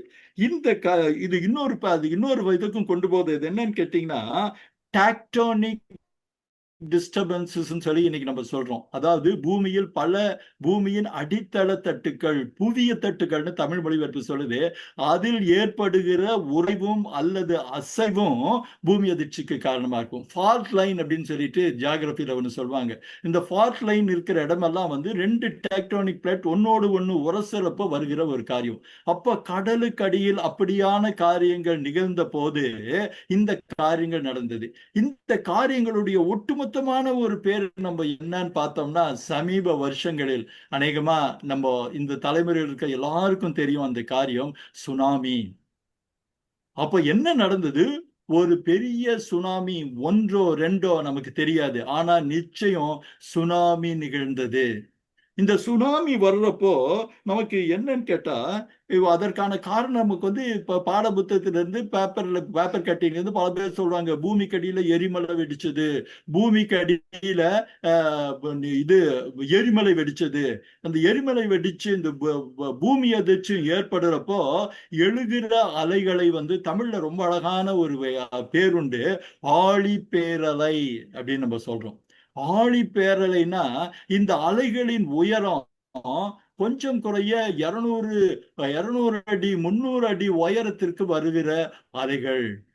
இந்த அலைகள் நீங்க பாத்தீங்கன்னா இதுல வந்து அந்த அலைகளோட உயரத்தோட படத்தை போட்டிருக்காங்க. 1720 அடி. அதற்கு முன்னாடி இருக்கிற வீடுகள் எல்லாம், நீங்க அந்த படத்தை திருப்பி போடுங்கப்பா. முன்னாடி இருக்கிற வீடுகள் எல்லாம் ஏதோ பொம்மை வீடுகள் மாதிரி, இல்லாட்டி சின்ன பிள்ளைங்க செய்யற வீடு மாதிரி முன்னாடி இருக்கிற கட்டங்கள் இருக்குது. பின்னாடி இருக்கிற அலைகளை பார்த்தீங்கன்னா 1000 அடிங்கிறப்போ உங்களுக்கு வந்து தலை உயர்ந்து கூட பார்க்க முடியாத காரியம். அதை விட என்னன்னா அந்த அலைகளின் அகலம், திக்னஸ் பார்த்தீங்கன்னா மிக பலமா இருக்கும். அப்போ வெயிட் ஒருவேளை நீங்க பார்த்தீங்கன்னா 1000கணக்கான கிலோ வெயிட் உள்ள அந்த தண்ணீர் மோதும் போது என்ன நடக்கும்னு சொல்லி நமக்கு தெரியும். எதுவுமே அதற்கு முன்பு இருக்காது. நீங்க சுனாமி பாதித்த இடங்களுக்கு நீங்க போய் பார்த்தீங்கன்னா ரொம்ப பிரமாதமா கட்டின கான்கிரீட் பிரிட்ஜ் எல்லாமே வளைஞ்சு நெளிஞ்சு போனதை பார்க்கிறோம். பல பிரிட்ஜஸ் தூக்கி எறியப்பட்டதை பார்த்தோம். அதை கட்டுவதற்கு அத்தனை வெயிட் கொடுத்து எல்லாம் பண்ணாங்க. ஆனா அந்த ஆழி பேரலைக்கு முன்பு மனுஷனுடைய எந்த காரியமும் நிலைக்கிறது வாய்ப்பு கிடையாது. கட்டிடங்கள் அழிக்கப்பட்டன அப்படின்னு நம்ம சுனாமியில தெரியுது. அப்போ அந்த நாளில் ஏற்பட்ட சுனாமியிலே அனைத்து மக்களும், உயிரினங்களும், விலங்குகளும் அழிந்து போயிருக்க வேண்டும். அப்ப அந்த சுனாமி வந்ததுதான் ஒரு சுனாமி இல்ல, பல சுனாமிகள் அந்த நாட்கள்ல வந்திருக்கணும். அந்த 40 நாள்ல வந்திருக்கணும். ஆனால் முதல் சுனாமியை பற்றி வேதம் ரொம்ப தெளிவா சொல்லுது. அதை கூட நீங்க அந்த வசனத்துல பாருங்களேன். ஆதியாகமம் 7:11 முதல் பகுதி. அந்த முதல் பகுதி பாருங்க. நோவாவிற்கு 600 வயதான வருஷம் 2ஆம் மாதம் 17ஆம் தேதி என்று இருப்பதை பாருங்கள். ஆதியாகமம் 11. இது எவ்வளவு ஒரு துல்லியமான ஒரு காரியம். இது வந்து நேரடி சாட்சி, ஒருத்தர் சொன்ன வார்த்தையை போல இருக்கு. நம்ம ஏற்கனவே சொன்னோம், சேமிடமிருந்து ஆபிரகாம் தகவல்களை வாங்கி இருந்திருக்க வேண்டும். இந்த நாளை உணர்ந்திருக்கணும், இந்த காரியத்தை அறிந்து வைத்திருக்கணும். நீங்க அதை ஹைலைட் பண்ணிட்டாங்க பாருங்க. நோவாவிற்கு 600 வயதாகும் வருஷம் 2ஆம் மாதம் 17ஆம் தேதி ஆகிய அந்நாளிலே. அப்போ அந்த ஒரு நாள்ல என்ன நடந்தது? மழை பெய்ய ஆரம்பித்தது மாத்திரமல்ல, மகாடத்தின் ஊற்றுக்கண்கள் பிளந்தன. அது இன்னும் சொல்ல போனா சுனாமி வந்தது. வானத்தின் மதகுகள் திறவுன்றப்போ நம்ம கொஞ்ச நேரத்துக்கு முன்னாடி பார்த்த வாட்டர் கனப்பி எல்லாம் ஓப்பன் ஆக ஆரம்பிச்சது. அப்போ வரக்கூடிய தண்ணீரின் அளவுகள் எந்த அளவிற்கு இருக்குங்கிறத நமக்கு கற்பனை பண்ணி கூட பார்க்க முடியாது. இன்னைக்கும் கூட சுனாமி பாதிக்கப்பட்ட இடத்துல போய் பார்த்தீங்கன்னா, நம்ம பார்க்கறதுக்கு சாதுவா இருக்கிற கடல் நீர் தான் இப்படியான காரியங்களை ஏற்படுத்துச்சான்னு சொல்லி நம்ம பிரமிக்க முடியும். அப்போ ஆண்டவர் இப்பேற்பட்ட ஒரு காரியத்தை நம்ம அனுப்புறதுக்கு என்ன காரணம்னு பாத்தீங்கன்னா, ஆதியாகமம் 7:21 இதனுடைய விளைவு காரணம் நமக்கு தெரியும், மனுஷனுடைய பொல்லாப்பு. ஆனா இதுல ஒரு ஆச்சரியம் என்ன, இத்தனை பெரிய சுனாமி மற்ற காரியங்களிலே நோவாவின் பேழை பாதிக்கப்படவில்லை. ஏன்னா நோவாவின் பேழையுடைய அமைப்பு ஆண்டவர் தந்த கணக்குகளில் அமைந்த ஒன்று. அது முழுக்க மிதக்கவின்றி உருவாக்கப்பட்ட பெஸ்ட் டிசைன் சொல்லிட்டு இன்னைக்கு அந்த கப்பல் கட்டுகிற விஞ்ஞானிகள் எல்லாம் சொல்றாங்க. அது ஆண்டவர் சொன்ன நோவாவின் பேழையோட அளவுகள். இன்னைக்கு நம்ம ஷிப் இன்ஜினியரிங்ல எங்கேயோ போயிட்டோம். ஆனா அத்தனை பேரும் ஒருமித்து சொல்ற காரியம், இந்த நோவா பேழையோட டிசைன் ஒரு நாளும் முழுகி போகாத டிசைன், முழுகி போகாத ஒரு அமைப்பு. அதனால தான் இத்தனை சுனாமி நடந்தோம். உலகத்தில் பெரிய காரியங்கள் நடந்தும் அது என்ன பண்ணவில்லை, நோவாவின் பேழையை கவிழ்த்து போட முடியவில்லை. ஆண்டவருடைய கிருபை ஒரு பிரதான காரணம். ஏன்னா ஆண்டவருடைய திட்டம், ஆண்டவருடைய திட்டத்திற்கு எல்லாம் தலை வணங்கிதான் ஆகணும். அப்போ அது மிதந்து கொண்டிருந்ததுன்னு நம்ம பார்க்கிறோம். இனி என்னன்னா, இந்த நிகழ்ச்சிகள் நடக்குது இல்லையா நமக்கு, இந்த நோவாவின் பேழை அதோடைய சிறப்பு பத்தி நம்ம இன்னொரு பகுதியில நம்ம பார்க்க போறோம். அதுக்கு முன்னாடி நம்ம அந்த பெருவெள்ளத்தையே நம்ம இன்னும் உள்ள நம்ம அதை தொடர்ந்துட்டு இருக்கலாம்.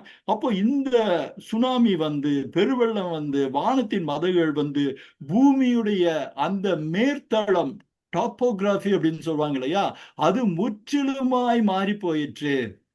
சொல்லப்போனா மலைகள் உருவாக தொடங்கினது இந்த சமயத்துல தான். அது எப்படிங்கிறது நம்ம அந்த பின்னாடி நம்ம பார்க்க போறோம். இப்போ ஒரு தகவலுக்காக உங்ககிட்ட சொல்றேன். அப்போ இந்த தண்ணீர் வந்த காரியத்துடைய விளைவு நீங்க என்னன்னு பார்த்தீங்கன்னா, நமக்கு இன்றைக்கும் உலகத்துல அந்த பெருவெள்ளம் அந்த வெள்ளத்துடைய உக்கிரம், வேகம் எப்படியெல்லாம் பூமியின் மேற்பரப்பை அரிச்சதுங்கிறதுக்கு இன்னைக்கு நம்ம பல உதாரணங்களை பார்க்கிறோம். உதாரணமா அமெரிக்காவில் இருக்க கிராண்ட் கேன்யான் அப்படின்ற ஒரு இடத்துல இருக்கு. அந்த இடத்துக்கு போய் பார்த்தீங்கன்னா இன்னைக்கு சொல்லுவாங்க, இன்னைக்கு உலக பிரகாரமா பல கிராண்ட் கேன்யான் படத்தை போடுங்கப்பா. அந்த இடம் எப்படி இருக்கும்னு கேட்டா, ஏதோ ஒரு வெள்ளம் அதை அரித்து இருக்கணும். இங்க பாருங்க, கிராண்ட் கேன்யான் அமெரிக்கான்னு அந்த படத்தை பாக்குறீங்க. படத்தை பார்த்தா ஒன்றாக இருந்த நிலப்பகுதி, ஆனா நடுவுல ஒரு தண்ணீர் ஓடினது நிமித்தம் அது என்ன ஆயிருக்குன்னு கேட்டா பிளவுண்டு போயிருக்கு. அது மாத்திரம் இல்ல, அதுபடி அந்த பக்கத்தில் இருக்கிற சுவர்களை பார்த்தீங்கன்னா வரிசையா கோடு கோடு கோடு போட்ட மாதிரி இருக்கும். அதை ஸ்ட்ராட்டாஸ் அப்படின்னு சொல்லுவாங்க. அதாவது முதல்ல ஒரு இடைவெளி விட்டு இன்னொரு தண்ணி கொண்டு வந்த மண்கள், அதற்கு மேல் இன்னொரு அலை கொண்டு வந்த மண்கள் சொல்லிட்டு பலவிதமான மண் அடுக்குகள் அந்த மலை போல இன்றைக்கு இருக்கிற உயரத்துல இருக்கிறத நம்ம நிச்சயமா பார்க்க முடியும். அப்போ பெருவெள்ளத்திற்கு முந்தின உலகம் இப்படி வித்தியாசமானதுங்கிறது நம்ம இவ்வளவு தெளிவான நிரூபணங்களோட நம்ம பார்த்தோம் இல்லைங்களா?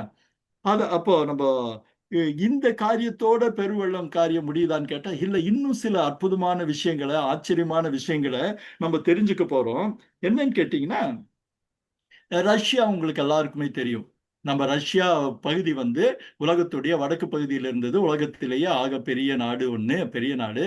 அதனுடைய வடக்கு பகுதி சைபீரியா என்று சொல்லப்படும். இந்த சைபீரியா என்னன்னு கேட்டீங்கன்னா, முழுக்க முழுக்க ஐஸ் கட்டிகளால் ஆனது. அதாவது முழுக்க முழுக்க பனிகள் நிறைந்த ஒரு பகுதி.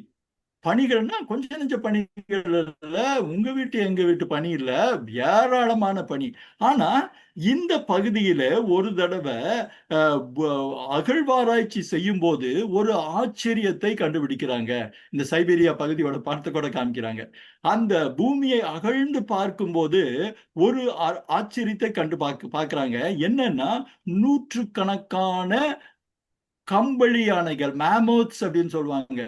நீங்க ஒருவேளை இப்ப சமீபத்தில் வந்த கார்ட்டூன் படத்துல கூட இதுதான் அந்த மேமோத்துன்னு சொல்றது. நீங்க பார்த்தீங்கன்னா அது முழு உடம்புலையும் கம்பளி போர்த்தின மாதிரி ரோமங்கள் இருக்கும். அதோடைய தந்தங்கள் மிக விசித்திரமாய் வளைந்து பெரிதா இருக்கும். இது பெரிய ஒரு விலங்கினத்துல ஒண்ணு. இன்னைக்கு இந்த மேமோத்ஸே இல்லாம அழிந்து போயிற்று அப்படின்னு சொல்றாங்க. அது மேமோத்ஸ் ஆல்மோஸ்ட் இல்லை. ஏன்னா நமக்கு வால்ட் டிஸ்னியோட கார்ட்டூன்ல மாத்திரம்தான் அந்த மேமோத். இப்போ சமீபத்துல ஒரு கார்ட்டூன் படத்துல கூட மேமோத் ஒரு ஹீரோவா, ஒரு முக்கியமான விலங்கா வச்சு போட்டிருந்தாங்க. இந்த மேமோத்துடைய ஒரு பெரும் கூட்டத்தை கண்டெடுத்தார்கள். எங்க? ஐஸ் மலைகளுக்கு அடியில். அதாவது நிறைய பல அடி உயரம் தோண்டின பிறகு கீழே இந்த மெமோத்ஸை பார்த்தார்கள். இந்த கம்பளி யானைகள் நம்ம புரிதலுக்காக வச்சுக்கலாம். இதுல என்னையா இது விசேஷம் இருக்குன்னு கேட்டீங்கன்னா, ஒரு ஆச்சரியம் இருந்தது. இது பெருவெள்ளத்துலதான் இறந்திருக்கணும் அப்படிங்கிறது இந்த கார்ட்டூன்ல வந்த மேமோத் அந்த படத்தை நீங்க பாக்குறீங்க. பெருவெள்ளத்துலதான் அழிந்திருக்கணுங்கிறது உண்மை. ஆனா ஒரு வித்தியாசம் இருந்தது. என்னன்னா, வெள்ளத்தில் விழுந்த எந்த உயிரினமும் உயிர் பிழைப்பதற்கு தத்தளிக்கும். நீங்க வெள்ளத்துல இறந்தவங்களை பார்த்தீங்கன்னா முகம் விகாரமா இருக்கும். ஏன்னா மூச்சு விட சிரமப்பட்டு கை கால்லாம் ஆடி சோர்ந்து அதை நம்ம ஈஸியா நம்ம கண்டுபிடிக்க முடியும். ஆனா விலங்குகளும் அதே விண்ணமா தான். ஆனா இந்த மேமூத்ஸை கண்டுபிடித்தப்போ அவைகள் சில நொடியில் இறந்து விட்டதை போல, சிலைகளை போல அப்படியே இறந்திருந்தது. இது ஒரு ஒரு ஆச்சரியமான, பலரை இன்றைக்கும் பிரமிக்க வைக்கிற ஒரு உண்மை அது. நீங்க அந்த படங்கள் நெட்ல போய் பார்த்தீங்கன்னா அந்த படங்களை பார்க்கலாம். எந்த அளவுக்கு இருந்ததுன்னா, சில மேமத்ஸ் உடைய வாயில இருந்த புற்கள் கூட அது அசை போட ஆரம்பிச்ச அடுத்த வினாடி அது இறந்திருக்கணும். அப்போ பெருவெள்ளத்தோடு இன்னொரு நிகழ்வு நடந்திருக்கணும். அந்த நிகழ்வின் உக்கிரத்தில் இந்த மேமோத்ஸ் யானைகள் எல்லாம் சனத்தில் மரித்திருக்க வேண்டும். அதுதான் நம்ம சொல்லக்கூடிய ஒரே பதில். இன்னைக்கு மேமூத்ஸ் பத்தி நீங்க கூகுள் பண்ணி பார்த்தீங்கன்னா பல காரியங்கள் இருக்கும். ஒரு 50,000 வருஷத்துக்கு முன்னாடி இருந்தது. இது படத்துல கூட நீங்க அந்த இதை பார்க்குறீங்க. 30,000 வருஷத்துக்கு முந்தி இருந்தது அப்படின்ட்டுலாம். இந்த கணக்குகள் எல்லாம் மாறிக்கொண்டிருக்கிற கணக்குகள். ஒரு கணக்கு சொல்றாங்க உலகம் 1,00,000 வருஷம்னு. புது கண்டுபிடிப்பு வருது 50,000 வருஷம்ன்றாங்க. அப்புறம் 40,000 வருஷம்ன்றாங்க. அது தனி விஷயம். நம்ம அப்புறம் அதை பத்தி பேசுவோம். உலகம் அப்படியாக ஆகவில்லை. இந்த மேமத்துடைய சரீரம் நீங்க மறுபடியும் அதிலிருந்து டிஎன்ஏ எடுக்கிற அளவுக்கு இருந்தது. அதன் வயிற்றில் இருந்த சில பகுதிகள், சில தாமிர வகைகள் ஜீரணமாகாமல் இருந்தது. அப்போ என்ன, இத்தனை படத்துல அது டெமோ பண்ணி காமிச்சிருக்காங்க. தண்ணி மாத்திரம் மெமோத் இறந்ததற்கு ஒரு காரணம்னு நம்ம சொல்ல முடியாது. இந்த பகுதியில் அந்த உயிர் தத்தளித்ததற்கான எந்த அறிகுறியும் இல்லாமல் ஒரு நிறைய மேமோத்ஸ் நின்ற நிலையிலேயே மரித்து இருந்தது. அப்போ அதற்கு ஒரு முக்கியமான காரணம் இருந்திருக்க முடியும் நோவாவின் பெருவெள்ள சமயத்துல. அது என்ன காரணம்னு சொல்லி நம்ம பார்க்க போறோம். இன்னொரு விசித்திரமான காரியத்தையும் நம்ம பார்க்க போறோம். இது எல்லாமே இந்த நோவாவின் பெருவெள்ளம் தொடர்பான ஒரு காரியங்கள். என்னப்பா பைபிள் ஆழமான வேத ஆராய்ச்சின்னு சொல்லிட்டு மிருகத்தை பத்தி, செடியை பத்தி, பூகோளத்தை பத்தி பேசுறான்னு தயவு செய்து நினைக்காதீங்க. இது எதற்குன்னு கேட்டா ஆண்டவருடைய சிருஷ்டிப்பின் மகத்துவத்தை இவைகள் நமக்கு சொல்லாமல் சொல்கின்றன. எனக்கு இது சொல்றப்பெல்லாம் ஒரே ஒரு விஷயம் ஞாபகம் இருக்கு. 19வது சங்கீதத்துல வானங்கள் தேவனுடைய மகிமையை வெளிப்படுத்துகிறது. பகலுக்கு பகல், இரவுக்கு இரவு அது வார்த்தைகளை பொழிகிறது, அவற்றை கேட்பார்கள். ரொம்ப அழகான ஒரு வசனம். இப்படியான விஞ்ஞான காரியங்களும் ஆண்டவருடைய மகத்துவத்தை நமக்கு சொல்லாமல் சொல்லி கொண்டிருக்கின்றனங்கிறது தான் மிக அற்புதமான உண்மை. அது என்ன காரியம்னு கேட்டீங்கன்னா நம்ம அதை பார்க்க போறோம். இந்த விஷயத்தை நம்ம ஒரு பக்கம் வைப்போம். இது எப்படி இறந்துச்சுங்கிறது நம்ம பார்க்க போறோம். நீங்க அண்டார்டிகா பத்தி நமக்கு எல்லாருக்கும் தெரியும். அண்டார்டிகா வந்து பூமியுடைய வடதுருவம். இந்த வடதுருவத்துல ஒரு தடவை அந்த மேற்கு வடதுருவம் பக்கம் இருக்கிற கடல் பகுதியில, மேற்கு பகுதி இருக்கிற கடல்ல வந்து பூமிக்கடியில இது பண்ணி துளையிட்டு ஆராய்ச்சி பண்ணாங்க. ஆராய்ச்சி பண்றப்போ ஒரு புரிஞ்சுக்க முடியாத ஒரு அற்புதத்தை பார்த்தாங்க. அந்த தரைக்கடியில் இருந்து அநேக தாவரங்களின் சிதிலங்களையும் பாசில்ஸையும் கண்டெடுத்தாங்க. எங்க கண்டெடுத்தாங்க? அண்டார்டிகாவில் கண்டெடுத்தாங்க. அண்டார்டிகானாலே இருக்கும். அதுல குறிப்பா ராமனேசி அப்படின்ற ஒரு குடும்பத்துடைய செடிகள் எடுத்தாங்க.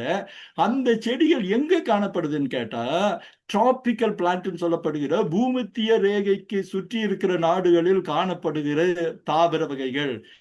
அதோடைய சில படங்களை வந்து இப்போ இங்க ஸ்கிரீன்ல பாக்குறீங்க. இது எல்லாமே இந்த ராமேசி குடும்பத்தை சேர்ந்த, பேரை பத்தாலே வினோதமா இருக்கல, ராமேசி குடும்பத்தை சேர்ந்த தாவர வகைகள். இந்த தாவர வகைகளுடைய பாசில்ஸை எங்க எடுத்திருக்கிறாங்க? அண்டார்டிகாவில் எடுத்திருக்கிறாங்க. அப்போ இது உணர்த்துற ஒரே காரியம், இதுக்கு என்ன பதில் நம்ம சொல்ல முடியும்னா, இன்னைக்கு கூகுள்லயும் மற்றதிலும் பலவிதமான பதில்கள் உண்டு. ஆனா நாம் இதன் மூலம் தெரிந்து கொள்ள வேண்டிய என்னன்னு கேட்டா, ஒரு நாளில் அண்டார்டிகாவின் காலநிலை மத்திய ஆப்பிரிக்காவின், அதாவது பூமத்திய ரேகைக்கு அருகில் உள்ள தேசங்களின் காலநிலையை ஒத்து இருந்திருக்கணும். யாரும் இந்த ஃபாசில்ஸை கொண்டு போய் அண்டார்டிகால போட முடியாது. ஆனா ஒரு நாட்களில அந்த அண்டார்டிகாவில் இந்த ராமனேசி டிராபிக்கல் கண்ட்ரீஸ்ல வரக்கூடிய ராமனேசி வகை இன்னும் நிறைய ரூட்ஸ் நிறைய இருக்கு. நான் ஒரு பேருக்கு இந்த ராமனேசின்னு மாத்திரம் ஒன்னே சொன்னேன். அந்த பல செடிகள் வளர்ந்திருக்கிற அந்த பகுதியாக அது இருந்திருக்க வேண்டும். அப்போ நம்ம முன்னாடி இந்த பகுதியில ஒரு காரியத்தை சொன்னா, பூமி எங்கும் ஒரே காலநிலை இருந்தது, எல்லா இடத்திலும் ஒரே காலநிலை தான் இருந்தது அப்படின்னு. அப்போ இந்த காலநிலை எப்படி மாறிற்று? அப்படின்னா இப்ப எப்படி ஐஸ் வந்திருக்குன்னு கேட்டா காலம் மாறின போது ஐஸ் வந்திருக்குன்னு சொல்லுவோம். காலம் மாறினது என்ன, நமக்கு இப்போ நம்ம என்ன பார்க்கிறோம்? குளிர்காலம், மழைக்காலம், கோடைக்காலம், இளவேநீர் காலம், இலையுதிர் காலம் சொல்லிட்டு வருஷத்துல பிரதானமா 4 காலங்களை பத்தி சொல்றோம். அப்போ அந்த காலநிலை மாற்றங்கள், சீசன்ஸ் அப்படின்னு சொல்றோம் இல்லையா, இது எப்போ வந்தது அப்படின்னு நம்ம பார்க்கிறப்போ ஒரு விஞ்ஞானிகள் இன்றைக்கு ஒரு கருத்து சொல்றாங்க. அதாவது உலகம் முதல்ல நேரா தான் இருந்தது, பிறகு அது 23.5 டிகிரி சாய்ந்தது. எப்போ 23 டிகிரி சாய்ந்ததோ அப்போதுதான் உலகத்திற்குள்ள இந்த சீசன்ஸ் எல்லாம் வந்தது, அந்த காலநிலைகள் எல்லாம் வந்தது. படத்துல நீங்க பாக்குறீங்க. அதுக்கு முன்னாடி இன்னொரு படத்தை கூட உங்களுக்கு காமிக்க போறாங்க, எப்படி அது டில்ட் ஆச்சு அப்படின்னு. இப்ப இந்த டில்ட், உலகத்துடைய அந்த டில்ட்டிங் படம் இன்னொன்னு கூட இருக்கும் பாருங்க, 4 இது இருக்கும். எப்படி ஒரு இது இது என்னன்னு கேட்டா, முதல்ல இருக்கிற உலகம் ஏர்லி எர்த் அப்ரைட்னு சொல்றாங்க.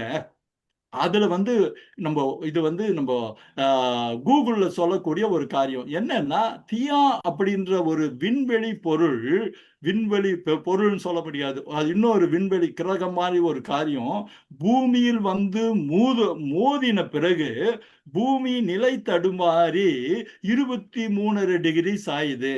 இந்த படம் அதுதான் காமிக்குது. அது ஆக்சுவலா பாத்தீங்கன்னா 22 டிகிரில இருந்து 24 டிகிரி வரைக்கும் சாஞ்சது அப்படின்னு சொல்றாங்க. ஆனா அப்போ அந்த 23 டிகிரி சாய்ந்ததற்கு பிறகுதான் பூமியில் காலநிலைகள் தோன்றின, சீசன்ஸ் தோன்றின. ஆனா இது நடந்தது எப்போ? எத்தனையோ ஆயிரம் ஆயிரம் ஆயிரம் வருஷங்களுக்கு முன்பாக அப்படின்ட்டு நமக்கு அந்த இப்போதைய சயின்ஸ் தரவுகள் நமக்கு சொல்லுது. ஆனா வேதப்படி பார்த்தா நமக்கு உலகத்துக்கு அவ்வளவு நாள் கொடுக்கறது இல்லை, அதை விட குறைவுதான். அப்போ பூமி 23.5 டிகிரி சாய்ந்தது எப்போது என்று நாம் அனுமானிக்கலாம்னா, நோவாவின் பெருவெள்ளத்திற்கு பிறகு. எப்படி இவ்வளவு தெளிவா நம்ம சொல்ல முடியும்னு கேட்டா, நோவாவின் பெருவெள்ளத்திற்கு முன்பு உலகம் முழுக்க ஒரே காலநிலை இருந்ததுனாலதான் நமக்கு மத்திய உலகத்தில் இருந்த டிராபிக்கல் பிளான்ட் அண்டார்டிகாவிலும் இருந்தது, ஆர்டிகாவிலும் இருந்தது. உலகம் முழுக்க ஒரே விதமான டிராபிக்கல் கிளைமேட் இருந்திருக்கணும். அதனாலதான் இன்னைக்கு நீங்க அண்டார்டிகாவில் எடுக்கிற அந்த ராமனேசி அந்த plant roots, flowers, flora, fauna etcetera etcetera சொல்ற காரியங்கள் இருக்க வாய்ப்பு இருக்கு. இப்ப ஏன் இல்ல? உலகம் மாறி போனது மாத்திரம் இல்ல, அந்த பகுதியெல்லாம் ஐஸாக மாறுச்சு அப்படின்னு நம்ம பார்த்தோம். அந்த ஐஸாக மாறின காரணத்தை நம்ம பார்க்க போறோம். ஆனா முதல்ல சொன்ன ஒரு காரியம், இந்த உலகத்துல சொன்னாங்களே, ஏன் உலகம் 23 டிகிரி திடீர்னு சாயணும்னா, ஒரு விண்வெளியிலிருந்து வந்த ஒரு தாக்குதல்ங்கிறத விட வேறு ஒரு கிரகத்துடைய அட்ராக்ஷனோ கிரகத்துடைய ஈர்ப்போ இடித்தது நிமித்தம் மாறிச்சுறாங்க இல்லையா, அதை நம்ம ஒரு காரணமா எடுத்துக்கலாம். அப்ப என்னன்னா, நோவாவின் பெருவெள்ளத்துல அது மாத்திரம் இல்ல, வேறு ஒரு அஸ்ட்ரானமிக்கல் இன்ட்ரூஷன் இருந்திருக்கணும். அதை பற்றி நம்ம இன்னும் ரொம்ப அழகான ஒரு பகுதியில் இதை பற்றின ஆதாரங்களோடு நம்ம பார்க்க போறோம். அப்போ பூமி இப்படி நிலை மாறும் போது பல காரணங்கள், காலநிலைகள் உருவானது மாத்திரம் அல்ல, நோவாவின் பெருவெள்ளத்திற்கு பிறகுதான் பூமியில் உள்ள அநேக மலைத்தொடர்கள் வர ஆரம்பிச்சது. இது இன்னொரு ஆச்சரியமான விதி. இதுவும் இவர் என்ன தனியா ஏதோ ஒரு கதை சொல்றாரு அப்படிங்கிற அதுபடியே கிடையாது. நான் ஏற்கனவே சொன்ன வண்ணமா ஒரு பிரபல ஒரு சயின்டிஸ்ட் டான் வெஸ்லி பேட்டன், அவருடைய புத்தகத்துல ஜெனிசிஸ் பிளட் என்று சொல்லப்படுகிற புத்தகத்துல அந்த படத்தை நீங்க பாக்குறீங்க, எர்த்து அந்த இது வருது. இல்ல இன்னொரு புக் நம்ம முதல்ல பார்த்தோம், டான் வெஸ்லி பேட்டனுடைய புக்கு. அதுல மலைகள் உருவாகுறத பத்தி ஒரு பெரிய சாப்டர் ஒன்று உண்டு, ஆலோஜெனிசிஸ் அப்படின்னு சொல்லுவாங்க. அப்போ மலைகள் உருவாவதற்கான காரணம் ஒரு பெரிய அந்த கட்டுரையில விளக்கப்படுது. அப்போ ஒரு பெரிய அந்த எப்படி உருவாகுதுன்னு பாக்குறோம். ஆனா என்னன்னா, மலைகள் உருவானதும் நோவாவின் பெருவெள்ளத்திற்கு பிறகு. இதுல ஒரே ஒரு ஒரு குறிப்பு மாத்திரம் நம்ம பார்க்கலாம், நம்ம இன்னும் ஆழமா போறதுக்கு முன்னாடி. பல பேர், நம்ம ஜஸ்டின் பிரபாகரன் ஒரு இதை பத்தி பேசுறப்ப சொன்னாரு, உலக பெருவெள்ளம்ங்கிறதுக்கு ஒரு பெஸ்ட் உதாரணம் என்னன்னா, இமயமலை உச்சியில 23,800 சொச்சம் இருக்கிற உச்சியில மீனுடைய பாசில்கள் கிடைத்தன. மீனை பற்றின நீங்க அந்த ஃபாசில்ஸ் பாக்குறீங்க, அந்த படத்தை பாக்குறீங்க, இமயமலையுடைய டாப்பை பாக்குறீங்க. அந்த மலை உச்சிக்கு மீன் எப்படி போச்சு, எந்த மீன்காரன் போனா, எந்த மீன் கடை இருந்ததுனால அவர் ஜோவியலா குறிப்பிட்டிருப்பாரு. அந்த மலை உச்சியில மீன்கள் போச்சு அப்படின்னா நம்ம அதை நம்ம எப்படி இந்த சூழ்நிலையில் விளங்கிக் கொள்வது என்றால், கடலுக்குள் மூழ்கி இருந்த அந்த இமயமலை, இமயமலை பத்தி இன்னொன்னு சொல்லுவாங்க, நிறைய பூகோளவியலாளர் சொல்லுவாங்க, அது ஒரு மற்ற மலைகளை விட புதிதாக எழும்பின மலை. அவங்க சொல்ற வருஷங்கள்ல தான் நம்ம வேறுபடுறோம். அப்போ மலை புதிதாக எழும்பின ஒரு மலை, மலைகள்ல ஒரு மேபி அவங்க நிறைய வருஷம் சொல்லுவாங்க, இமயமலை ஒண்ணுன்னு. அப்போ இந்த நோவாவின் பெருவெள்ளத்தில் மூழ்கி இருந்த மலைகள் மேலே வரும்போது அந்த தண்ணீர் இருந்தது நிமித்தம் அங்கே மீன்கள் மடிந்ததின் ஃபாசில்ஸ இமயமலை உச்சியில பார்த்ததற்கு ஒரே காரணம், ஒரே விஷயம், அதுவாக மாத்திரம்தான் இருக்க முடியும். ஆண்டவருடைய திட்டம், ஆண்டவருடைய அனாதி ஞானம். நீங்க பார்க்க பார்க்க பிரமிக்க பிரமிக்க சொல்லவே முடியாது. ரொம்ப அழகா நான் பல நேரங்கள்ல இந்த பகுதியெல்லாம் படிக்கிறப்போ எனக்கும் ஒரு பெரிய சந்தோஷம். ஆண்டவரே, நீங்க எத்தனை பெரியவங்க சுவாமி, உங்களுடைய சிருஷ்டிப்பின் காரியங்கள், உங்களுடைய உருவாக்குதலின் காரியங்கள் எவ்வளவு பெரிய காரியம் சுவாமி. ஆண்டவரே, நீங்க பெருவெள்ளங்கிறது ரீக்ரியேஷன், மறுபடியுமான ஒரு சீரமைப்பு, துவக்கம் சொல்றது எவ்வளவு பெரிய உண்மையா இருக்கு அப்படின்னு நான் பிரமிச்சு போயிருக்கிறேன். அந்த புத்தகத்தை படிக்கும் போதெல்லாம் ஆண்டவருடைய மகத்துவத்தையும் நம்ம அவரை புரிஞ்சிக்க பார்த்தது வெகு வெகு வெகு சொற்பம். அவருடைய காரியங்கள் இன்றைக்கு அந்த நாட்கள்ல விஞ்ஞானம் அவரை ஏதோ ஒரு சாதாரணமா பார்த்துச்சு. ஆனா விஞ்ஞானத்தின் நவீன காரணங்கள், புத்தகங்கள், ஆராய்ச்சிகள், கண்டுபிடிப்புகள் வேதமே உண்மைன்னும், வேதமே ஆதாரனும், கர்த்தருடைய ஜீவனுள்ள வார்த்தையின் சத்தியத்தை நமக்கு தொடர்ந்து சொல்லாமல் சொல்லி கொண்டிருக்கின்றன. இப்ப நம்ம நேரமானதுனால நம்ம முடிக்க போறோம். ஆனா அதுக்கு முன்னாடி ஒரு சில காரியத்தை உங்களுக்கு காமிக்கணும்னு ஆசைப்படுறேன். இந்த மலைகள் எப்படி பூமிக்குள்ள உருவாச்சுங்கிறது நம்ம அந்த டான்டிஸ்லி பேட்டனுடைய புத்தகத்திலிருந்து சில படங்களை மாத்திரம் நீங்க பாருங்களேன். உலகம் முழுக்க மலைகள் ஒரு பேட்டர்னே அது அழகா காமிக்குது. அந்த படங்கள் போடுங்கப்பா, அந்த கலர் பண்ண படங்கள் போடுங்க, அந்த ஆரோஜெனிசிஸ் ஆரிஜின் படங்கள் போடுங்க.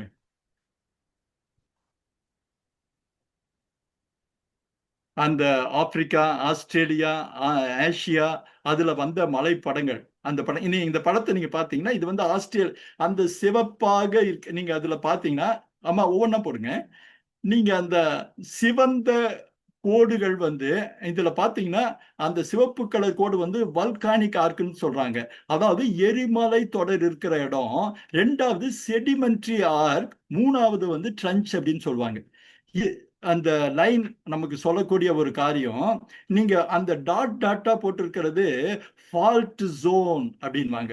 நான் ஏற்கனவே ஃபால்ட் லைன்னா என்ன, ஃபால்ட் ஜோன்னா என்னன்னு சொல்லியிருக்கேன். அதாவது ஃபால்ட் லைன் எப்ப சொல்லுவான்னா, அந்த கோடுக்கு இருபுறமும் இருக்கிற புவிய தட்டுகள், அதாவது டாக்டோனிக் பிளேட்ஸ் ஒன்றோடு ஒன்று உரசும் போது பூமி அதிர்ச்சி உண்டாகும். பூமி அதிர்ச்சி உண்டாகிற இடத்துல எல்லாம் நீங்க பாத்தீங்கன்னா அந்த டாக்டோனிக் பிளேட் மூவ்மெண்ட்னு சொல்லுவாங்க. இதுல இன்னொரு சுவாரஸ்யமான ஒரு தகவலும் சொல்றோம். ஆண்டவருடைய 2ஆம் வருகை ஒலிவ மலையின் மேல் இருக்கிறது, ஒலிவ மலை 2ஆக பிளக்கிறது அப்படின்ட்டு நம்ம வேதாகமத்துல பாக்குறோம்.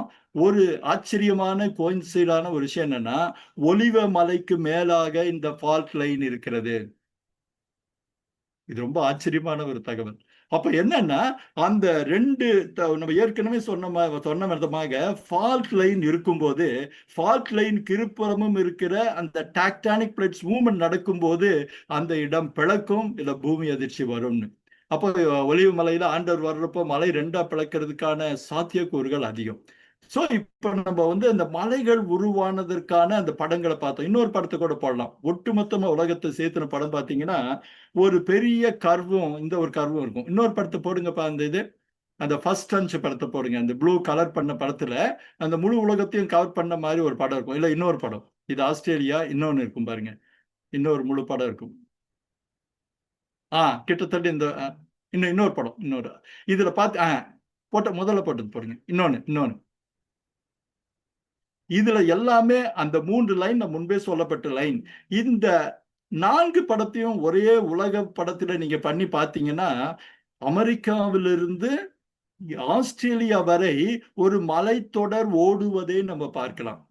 அதே வண்ணமாக மேலே இருந்து கீழே ஓடுகிறதையும் பார்க்கலாம். இது தனித்தனி படமா பார்க்கிறப்ப உங்களுக்கு அது தெரியல. ஆனா அது ஒருவேளை நீங்க கற்பனை பண்ணி பார்த்தீங்கன்னா, ஒரு பெரிய ஆர்க்கும் மேலே இருக்கிற ஒரு ஆர்க்குமாக அந்த மலைத்தொடர்கள் இருக்கிறத பார்க்கிறோம். அப்ப என்ன, பூமி பிரியும் போது, பூமி பகுக்கப்படும் போது, கண்டங்கள் தனித்தனியாக பிரியும் போது, அந்த மலைத்தொடர் ஓரத்துல ஒட்டிட்டு இருக்கிற எலும்பு ஸ்கெலிட்டன் மாதிரி இருக்கிறத நம்ம பார்க்கிறோம். ரொம்ப அழகான ஒரு படம், ரொம்ப அழகான ஒரு ஆச்சரியம். ஏன்னா மலைகள் வந்து நமக்கு என்னன்னா, மலைகளை வந்து நம்ம அது காலகாலமா இருக்கு, காலகாலமா இருக்கு. இல்ல. மலைகள் எல்லாம் உருவாகிறவை. இப்ப சமீபத்துல ஒரு செய்தி கூட போட்டிருந்தாங்க. மிகவும் ஆச்சரியமாக ஒரு தீவு உருவான படத்தை போட்டிருந்தாங்க. எத்தனை பேர் அந்த டிவில அந்த ஐ மீன் உங்க செல்லுல அந்த செய்தி வந்தது பாத்தீங்கன்னு தெரியாது. ஒரே வாரத்துல உருவான ஒரு தீவுன்னு நம்ம என்ன சொல்றோம், ஒரு தீவு உருவாறதுக்கு நூற்றுக்கணக்கான வருஷம் ஆகுதுன்னு நம்பிட்டு இருக்கிறோம். ஆனா ஆண்டவர் எல்லாவற்றையும் நம்முடைய பல விஞ்ஞான தரவுகளை தலைகீழாக மாற்றுகிறவரா இருக்கிறார். எதுக்கு? அவரே எல்லாவற்றையும் உருவாக்குகிறவரும், அவரே எல்லாவற்றையும் சிருஷ்டிக்கிறவருன்னு பல மக்கள் அறிந்து கொள்ளத்தக்கதாக அந்த ரீல்ஸை நான் பார்த்தேன். நான் அந்த பகுதியை ஒரு பகுதியிலிருந்து விருந்து கடலுக்கு நடுவில் திடீர்னு வந்து அந்த மலை என்ன அதுக்கு வந்து இப்ப சயின்டிபிக்கா பல காரியங்கள்லாம் சொல்றாங்க. பசிபிக் சமுத்திரத்துல அந்த தீவு வந்தது. கீழே இருந்து மேலாக ஒரு 10 நாள்ல மேலே எழும்பி வந்துருச்சு. ஒருவேளை அதற்கும் ஒரு காரணம் என்னன்னா, அந்த வழியாக அதற்கு பக்கத்தில் இருந்த எரிமலையின் வழியாக வழிந்த லாவா நெருப்பு குழம்பு தண்ணீர் கடியில போய் அந்த இடத்துல இருந்து பல விளக்கங்கள் கொடுத்தாங்க.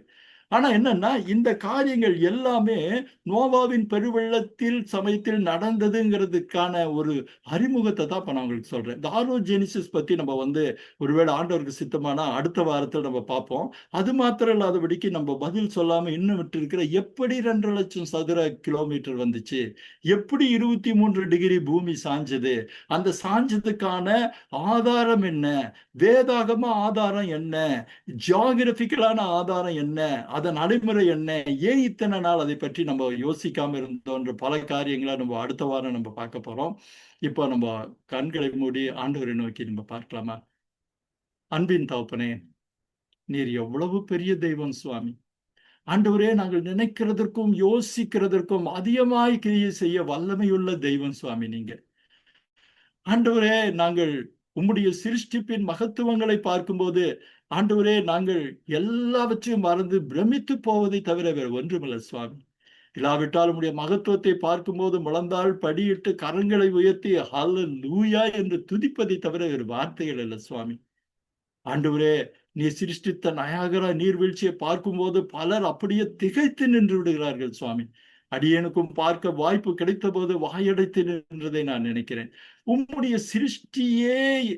சிருஷ்டிகளில் ஒன்றாகி அதே அத்தனை ஒரு பரவசத்தையும் பிரமிப்பையும் எங்களுக்கு தர முடியும்னா, ஆண்டவரே, உம்முடைய செயல்பாடுகளை, உலகளாவிய அந்த செயல்பாடுகளை நாங்கள் பார்க்கும்போது, தியானிக்கும் போது, அவற்றின் உண்மைகளை மெல்ல மெல்ல அறிய வரும்போது எங்கள் உள்ளத்தில் வருகிற பிரமிப்பிற்கு அளவே இல்லை சுவாமி. ஆண்டவரே, நாங்கள் எப்பேற்பட்ட கர்த்தரை தொழுது கொண்டிருக்கிறோம் என்கிற பரவசம் எங்கள் மனதிலே வேணும் ராஜா. நாங்கள் வெறும் ஒரு டாக்டர் தலைவலிக்கு சுகம் படுகிற கர்த்தர் உண்மைதான். எங்கள் தேவைகளை சந்திக்கிறவர் நீர்தான். ஆனால் இவை எங்கள் தேவைகளெல்லாம் தாண்டி உம்முடைய மகத்துவத்தையும் மாட்சிமையையும் புரிந்து கொள்ளுகிற பரவசம் அற்புதமானது சுவாமி. அதை இன்றைக்கு நீர் தந்தீர் என்று நாங்கள் நம்புகிறோம். நோவாவின் பெருவெள்ளம் உம்முடைய மகத்துவத்தை எங்களுக்கு காட்டியது என்று நாங்கள் நம்புகிறோம். அது ஒரு பிராண கதை அல்ல, அது யாரோ எழுதி வைத்த பிராணம் அல்ல, நீர் இந்த உலகத்தில் நிகழ்த்தி காட்டின ஒரு காவியம் என்று நாங்கள் புரிந்து கொள்கிறோம் ராஜா. அந்த 3 அதிகாரங்களை நாங்க 3 நிமிஷத்துல படிச்சுட்டு போயிடுறோம். ஆனா அந்த 3 நிமிஷ சம்பவங்களுக்கு பின்பாக உலகத்தில் நிகழ்ந்த உன்னதமான, நம்ப முடியாத, பக்கம் பக்கமாய் விவரிக்கக்கூடிய மாற்றங்களை யோசிக்கும் போது ஆண்டவரே, நீர் எவ்வளவு பெரிய சுவாமி. இதோ உம்மை புரிந்து கொள்ளவும் அறிந்து கொள்ளவும் உம்முடைய மகத்துவத்தை நாங்கள் துதிக்கவும் எங்களுக்கு கிருபையாக தருணத்தை தாரும், வாய்ப்பை தாரும். உம்மை புரிந்து கொள்ள, உம்மை அறிந்து கொள்ள, உம்மை துதிக்கிற பாக்கியத்தை எங்களுக்கு தாரும். அன்பின் தகப்பனே, இதோ சுவாமி ஆன்லைன்ல கூடியிருக்கிற ஒவ்வொருவருக்காகவும் நாங்கள் ஜெபிக்கிறோம் ஐயா. ஒவ்வொருவரையும் நீர் ஆசீர்வதியும். அவர்கள் உம்முடைய சத்தத்தை கேட்கட்டும், உம்முடைய மகத்துவத்தை பார்க்கட்டும். நீர் எவ்வளவு பெரியவர் என்பதை அவர்கள் அறிந்து கொள்ள கர்த்தர் அவர்கள் மனதிலே பேசும் கண்களை திறந்தருளும். எங்கள் பிரயாசங்களை நீர் ஆசீர்வதியும் சுவாமி. எங்கள் முயற்சிகளை நீர் ஆசீர்வதியும். இதோ இந்த நிகழ்ச்சிகள் எல்லாவற்றிலும் நீர் மகிமைப்படட்டும், நீர் பெருகட்டும், நாங்கள் சிறுகட்டும் சுவாமி. இதோ எங்களை தாழ்த்தி உங்க ஆளுமைக்கும் இரக்கங்களுக்கும் கொடுக்கிறோம். அருள்நாதர் யெஷுவாவின் அற்புதமான நாமத்திலே பாதம் பணிந்து எங்கள் ஜெபங்களை ஏறெடுக்கிறோம். அப்பா லோகிம், ஆமேன். அன்பானவர்களே, நான் பெருவெள்ளத்தோட 2வது பகுதி பார்த்தோம். நான் நிச்சயமா நம்புறேன், ஏதோ ஒரு ஜியாகிரபி கிளாஸ்ல உட்காந்துட்டு பைபிள் ஸ்டடின்னு உட்காந்துட்டோமோன்னு உங்களோட பல பேர் புன்னகைக்கு கூட நான் நம்புறேன். ஆனா அந்த ஜியாகிரபி எல்லாம் கடவுளை மகிமைப்படுத்துகிற ஜியாகிரபின்னு புரிஞ்சுக்குங்க. இந்த நிகழ்ச்சி உங்களுக்கு பிடிச்சிருந்தா உங்க நண்பர்கள் கூட பகிர்ந்துக்குங்க. உங்க கருத்துக்களை இப்ப நீங்க எங்க கூட பகிர்ந்துக்குங்க. இன்றைக்கு இந்த செய்தி 2 நாள்ல நாங்க யூடியூப்ல போட போறோம். உங்க நிகழ்ச்சியை பார்க்க முடியாத உங்க நண்பர்களுக்கெல்லாம் நீங்க அந்த யூடியூபை ரெக்கமெண்ட் பண்ணலாம். எவ்வளவு அழகான ஆண்டவரை நாங்கள் துதித்து கொண்டிருக்கிறோம், எப்பேற்பட்ட கடவுளை நாங்கள் ஆராய்ச்சி கொண்டிருக்கிறோம்ன்ற செய்தியை நீங்க அவர்களுக்கு அனுப்பலாம். சரி, இனி இது உங்கள் நேரம். உங்கள் கருத்துக்களை நீங்க தாராளமா நீங்க சுருக்கமா எங்ககிட்ட பகிர்ந்துக்கலாம். Now the time is yours. ரொம்ப அருமையாக இருந்துச்சு. மேலே ஒரு ஜாகிரபி கிளாஸ் உட்காந்த மாதிரி தான். ரொம்ப அதான் நினைக்க முடியாத காரியங்கள்லாம் எவ்வளோ படிச்சிருக்கோம். ஆனால் நான் அடிக்கடி இந்த சங்கீதம் 148 நான் அங்கே மலையில் இருக்க டைமில், ஹில்ஸில் இருக்க டைமில் அடிக்கடி அதை பற்றி படித்து பார்ப்போம், அதனுடைய ஆச்சரியங்கள். ஆனால் இன்றைக்கி தான் அதோட மகத்துவங்கள் இவ்வளவு அற்புதமான ஒரு காலகட்டங்களில் என்னென்ன மாதிரி வந்திருக்குது, அதோடைய உண்மையான ரிசர்ச்சோட சயின்டிஃபிக் எவிடன்ஸோடு நீங்கள் சொன்னது ரொம்ப அருமை. அது மாதிரி அந்த 5 ஸ்பேஸையும் நீங்கள் தெளிவாக வளர்க்குறீங்க. அதுக்கு மேலே இருந்த தண்ணி எப்படி அது வந்துச்சு, அது எப்படி பூமி சமத்துவமானது எப்படி மாறுச்சுங்கிறத ஒரு பெரிய தெளிவான ஒரு வழக்கம் தான். அது நல்ல க்ளீனாக புரிஞ்சுக்கிட்டு அது எதனால் வந்துச்சு, நோவா அதோட எஃபெக்ட் என்ன, இந்த பெருவிலங்குகளாக எவ்வளவு எப்படி இருந்துருக்கு, அதில் உண்மைதானா அது இல்லையா, அதுங்கிறதுக்கு உண்டான காரியங்கள் எவிடன்ஸோட தெளிவாக சொல்லியிருக்கீங்க. அதுவும் எல்லாமே வேதத்தோட அடிப்படையில் வேதத்தின் வார்த்தைகள் மூலமாக சொன்னது ரொம்ப தெளிவான காரியம் இருக்குது. அது உண்மை. அது இன்னும் நிறைய படிக்கணுங்கிற ஒரு ஆர்வம் இருக்குது. ரொம்ப நம்ம நன்றி brother. Thank you very much. Thank you. Jamie சொல்லுமா. அங்கிள், நீங்க ரொம்ப யூஸ்ஃபுல்லா இருந்துச்சு. நீங்க சொல்ல சொல்ல உண்மையிலே காலைல அப்படியே சிலுக்க ஆரம்பிச்சிருச்சு. ஒரே இவ்வளவு ஒரு மைட்டி காட நம்ம வர்ஷிப் பண்றோம் அப்படின்றது. இப்ப என்னன்னா அங்கிள், எனக்கு ஒரு டவுட் இருக்கு. ஒரு ரீசெண்டா கூட நிறைய பேர் யூடியூப்ல லெவித்தியான் பத்தி பேசினாங்க. ஒரு பெரிய டைனோசர் இருக்கு, லாஸ்ட் டைம்ல அது பூமியில இருந்து தூங்கிட்டு இருக்கு, அது வெளியே வரும் அப்படின்ட்டு பேசுறாங்க. அது எந்த அளவுக்கு உண்மை? இல்ல அவங்க சொல்றது எதுன்னு எனக்கு புரியலமா. ஆனா டைனோசர்ஸ் 1-2 டைனோசர்ஸ் இன்றைக்கும் இருக்கு, இன்றைக்கும் இருக்கு உண்மை. ஏன்னா பல உதாரணங்கள் நம்ம சொல்லலாம். ஒரு காலத்துல ஆஸ்திரேலியா பக்கத்துல ஒரு ஃபிஷ்ஷுடைய ஃபாசில் ஒன்று எடுத்தாங்க. ஒரு பிரம்மாண்டமான மீனுடைய ஃபாசில். ஃபாசில்னா என்ன கேட்டா, ஒரு மீன் ஒரு மீனுடைய உடம்பு புதைந்து இருந்தாலோ இல்ல ஐஸ்குள்ள இருந்தாலோ வெகு வருஷங்கள் கழிச்சு என்ன ஆகும்னு கேட்டா, அது அப்படியே கல் மாதிரி மாறிடும். ஃபாசில் அப்படின்னு அதை சொல்லுவாங்க. அப்போ அந்த ஃபாசிலை எடுத்து இது 1,00,000 வருஷத்துக்கு முன்னாடி இருந்த ஒரு மீனோட ஃபாசிலு, இந்த ஃபாசில் இந்த பகுதியில இருந்தது, இந்த இது இனம் முற்றிலுமா அழிஞ்சு போச்சு அப்படின்னு சொல்லிட்டு ஒரு பெரிய ஆர்டிகள் எல்லாம் கொஞ்ச காலகட்டத்துல ஆஸ்திரேலியாவில் ஒருத்தர் வலைய வீசுறப்போ ஒரு ரிமோட்டான இடத்துல அதே மீன் கிடைச்சதாங்க. அது ஒரு பெரிய ஆச்சரியம். எப்படி கிடைச்சது? அப்ப அழிஞ்சதுன்னு சொன்னது. அப்போ மனுஷனுடைய கண்டுபிடிப்புகள் எல்லாமே மாறக்கூடியவைகள். இப்ப நிறைய காரியம் அதே மாதிரி உலகத்துடைய நிறைய வருஷங்கள் சொன்னாங்க இல்லையா, அந்த நிறைய வருஷங்கள் ஆயிருக்க முடியாதுங்கிறதுக்கு பல உதாரணங்களை நம்ம சொல்லலாம். அது இப்ப சொல்ல போனோம்னா அது ஒரு தனி ப்ரோக்ராமா தான் பண்ணணும். எப்படி உலகத்திற்கு ஒரு 15,000 வருடங்கள் தான் அதிகமா கொடுக்க முடியும். இந்த வருடங்களுடைய அப்ராக்சிமேஷன் கூட நம்ம எப்படி ஒரு 100-200 வித்தியாசப்படுத்துறோம்னு கேட்டா, நாம பின்பற்றக்கூடிய காலண்டர்களில் இருக்கிற வேறுபாடு. நம்ம வேதாகமத்துல சொல்லப்படுகிற காலண்டர் எல்லாமே லூனார் கேலண்டர்னு சொல்லுவாங்க. அதாவது சந்திரனை அடிப்படையாக, நிலாவை அடிப்படையாக வைத்த காலங்கள். அதனாலதான் பாத்தீங்கன்னா 29 நாள்ல ஒரு மாசம் முடிஞ்சிருது. அப்போ ஒரு வருஷத்தை நீங்க பாத்தீங்கன்னா நீங்க 12 × 29 பார்த்தா ரொம்ப கம்மியா முடிஞ்சிடும். அதனாலதான் 7 வருஷத்துக்கு ஒரு டைம் ஒரு மாசத்தை சேர்த்துக்குவாங்க அதை காம்பன்சேட் பண்றதுக்கு. அப்போ இந்த வருஷங்களை கணக்கு போடுறப்போ தவறுகள் உண்டு. இந்த கேலண்டர் கதையே ஒரு பெரிய கதை. அதனாலதான் பெரும்பாலும் அப்ராக்சிமேஷன் கொடுத்துருவாங்க, இவ்வளவு வருஷங்கள் அப்படின்னு. ஸோ அது ஒன்று காரியம். அப்புறம் இந்த டைனோசர் பத்தி பல நிரூபணங்கள் உண்டு. உதாரணத்துக்கு ஒரே ஒரு காரியத்தை மாத்திரம் நான் சொல்றேன், ஏன்னா நீங்க இந்த டைனோசரை பத்தி பேச்சு எடுத்துட்டதுனால. நமக்கு இப்போ ரீசெண்டா கம்போடியாவில் கொனார்க்னு சொல்லிட்டு நம்ம தமிழ்நாட்டில இருந்து போன 2ஆம் ரவிவர்மன் ஒரு ராஜா ஒரு பெரிய கற்கோயிலை கட்டினார். அது ஒருவேளை இப்ப கூட பத்திரிகையில கூட அதை பத்தி இதெல்லாம் வந்துச்சு. அந்த கற்கோயில்ல போய் பார்க்கிறப்போ ஒரு வெஸ்டர்ன் ஆராய்ச்சியாளர் வந்து பார்க்கிறப்போ ஸ்டன் ஆயிட்டாரு. ஏன்னு கேட்டா நமக்கு நம்ம டைனோசர்னு சொல்றோம் இல்லையா, அதுல வந்து ஜுராசிக் பார்க்கு அந்த ஒரு படம் வந்துச்சு, ஒருவேளை பல பேர் பார்த்திருப்பீங்க. அதுல செப்டாசரஸ் அப்படின்னு ஒரு டைனோசர் பத்தி காமிச்சிருப்பாங்க. அந்த டைனோசர் எப்படின்னா டைனோசருடைய முதுகுல பெரிய முறமா இருக்கும், தலையிலிருந்து வால் வரைக்கும். வந்து கேட்டா அது வந்து ஒரு 50,000 வருஷத்துக்கு முன்னாடி வாழ்ந்த டைனோசர் அப்படின்னு சொல்லி முடிச்சிருப்பாங்க. ஆனா அந்த கோயில்ல இந்த செப்டாசரஸுடைய உருவத்தை அப்படியே அதாவது ரிப்ளிகா மாதிரி ஏகப்பட்டது செதுக்கி வச்சிருக்காங்க. இப்ப கேள்வி என்னன்னா, அந்த காலத்துல போட்டோ கிடையாது. நான் சொல்றது 6ஆம் நூற்றாண்டு.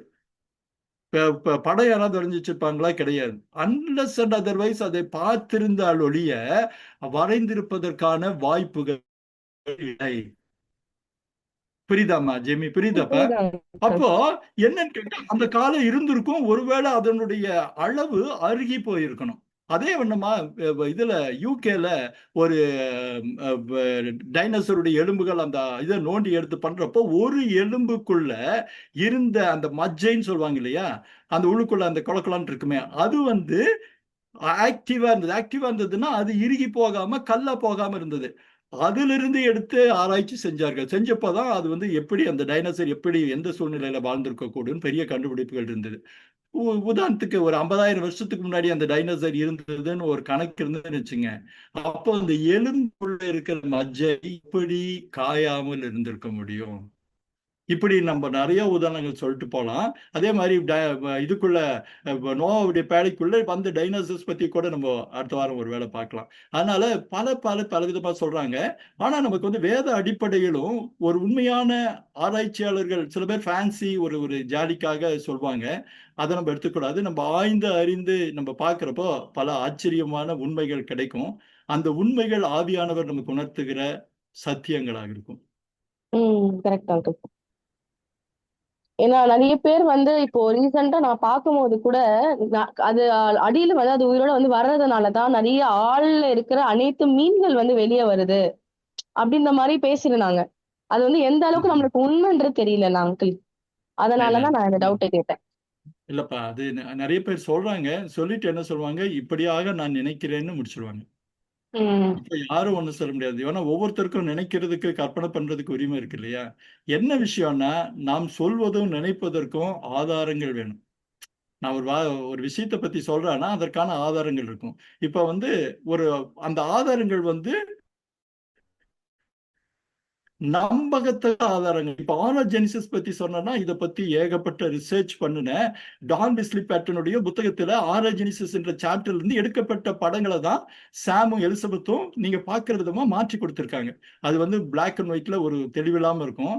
அதை வந்து அவங்க கம்ப்யூட்டர் மூலமா கலர் பண்ணி அதுல அந்த வல்கானிக் லைனு அப்புறம் அந்த ஃபால்ட் லைனு இது எல்லாத்தையும் தெளிவுபடுத்தி பார்த்து உடனே புரியற மாதிரி பண்ணியிருக்காங்க. அப்போ ஒரு ஆதாரம் வேணும். இப்ப மற்ற காரியங்களை பத்தி சொன்னா நம்ம எக்ஸடஸ் நம்ம யாத்திரை பத்தி பேசுறப்போ பல விஷயங்கள் சொல்றப்போ நமக்கு வந்து நம்ம இதுக்கு இந்த படங்கள் தான் நான் முழு உலகத்திற்கான அந்த ஆரோஜெனிசிஸ் படம் நான் சொன்னேன். நீங்க பாத்தீங்கன்னா எங்கிருந்து ஆரம்பிச்சு அந்த லைன் போகுதுன்னு பாருங்க. இந்த மலைத்தொடர் இன்றைக்கும் உண்டு. நீங்க ம். இதுல பாத்து இப்பதான் அந்த படம் பிடிச்சிருப்பாப்லன்னு நினைக்கிறேன்.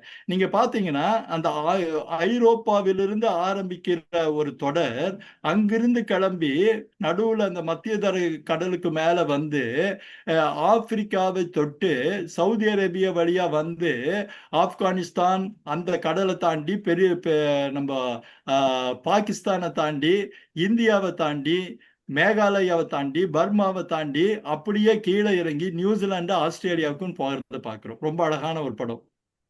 நீங்க அந்த கீழே அந்த படத்தை பார்த்தீங்கன்னா regional view of the zone of reasons allogenetic uplift in south Eurasia அப்படின்ற படத்தை பார்த்து அந்த பேர் ம். போட்டிருப்பாங்க. அங்கிள். கீழே விழுந்த விழுதுன்னு இந்த படத்தெல்லாம் பார்க்குறப்போ இன்னும் ஆச்சரியம் தான். இதுக்கு மேல அந்த குறிப்பாருங்க வல்கானிக் ஆர்க், எங்கெங்க அந்த எரிமலையுடைய காரியங்கள் இருக்கு. ரெண்டாவது செடிமெண்ட்ரி ஆர்க், மூணாவது செகண்டரி ஆர்க். அதாவது இந்த பெருவெள்ளத்தில் வந்த பிரச்சனைகள் உண்டு. ஏன்னா அந்த பெருவெள்ளம் மண்ணரிப்பை எல்லா பக்கத்திலும் உலகத்திலும் மண்ணரிப்பு ஏற்படுறப்போ பூமியின் சுழற்சியில அந்த பூமிக்குள்ள இருக்கிற மேக்னா அல்லது பூமிக்குள்ள ஒரு லிக்விட் இருக்கு இல்லையா, அது சுழலும் போது எங்க பகுதி மெல்லிசா இருக்கோ அந்த பகுதியை பொத்து கொண்டு அந்த உள்ளிருக்க பகுதி வெளிவரும்போது அது மலையுடைய துவக்கம் அப்படின்னு சொல்றாங்க. இது வந்து ம். ரொம்ப சுருக்கம், ரொம்ப சுருக்கம். இது வந்து ஒரு டெஃபினிஷன் கிடையாது. இது வந்து ஜஸ்ட் ஒரு இப்படிதான் மழை வரும்னு. அப்போ மழை வர்றதுக்கு என்ன, மலை மேல் பகுதியில இது பண்ணி இருக்கிறப்போ ஒரு ஒரு ஒரு தின்னான லேயர் இருக்கும், மெலிசான இருக்கிறப்போ உள்ளே இருந்து அழுத்தம் வர்றப்போ அந்த அழுத்தம் வெளியே வந்து அது மழையாக மாறுது. அப்போ அந்த மேலே இருக்கிற பகுதியுடைய திக்னஸை பொறுத்து அந்த உள்ளிருந்து வெளியே வருகிற அந்த லாவாவுடைய அளவும் அந்த உள்ள இருக்க அந்த லிக்விடுடைய உக்கரமும் அதிகமாகிறது பொறுத்து உயரங்கள் இருக்கும், மற்ற காரியங்கள் இருக்கும். இது நம்ம அடுத்த வாரம் பார்ப்போம். இப்பவே நமக்கு நேரம் ஆயிடுச்சு. மற்றவர்களும் சில பேர் கருத்துக்கள் சொல்ல விரும்புவாங்கன்னு நான் நம்புறேன். அப்போ தேங்க்யூ நம்ம அங்கிள். அதை பத்தி பேசுவோம். நாங்கள் ராஜ்ல கொஸ்டின் பார்த்தேன். பிரதர் சொல்லுங்க பிரதர். Okay okay. உங்க ஜெமிமா கேட்ட இந்த இதுக்கு ரொம்ப முக்கியமான காஷன் என்ன அப்படின்னா, மனுஷன் முன்னாடி இமேஜின் பண்ணுவான், அதை கையில தான் படமா வரைய முடியும். அப்படி வரைஞ்சு அவன் தன்னுடைய இமேஜினேஷனை எக்ஸ்பிரஸ் பண்ணுவான். ஆனா இப்ப பாத்தீங்கன்னா நான் என்னெல்லாம் வைல்டா திங்க் பண்றேனோ அந்த வைல்டா திங்க் பண்றதையும் நான் கொண்டு வரணும்னா ஏஐ எனக்கு உதவுது. அதனால இன்னைக்கு யூடியூப்லயோ இல்ல மற்றதுலயோ வாட்ஸ்அப்லயோ நிறைய இப்படி வர்றது எல்லாத்தையும் நம்பிடாது, நம்பவே கூடாது.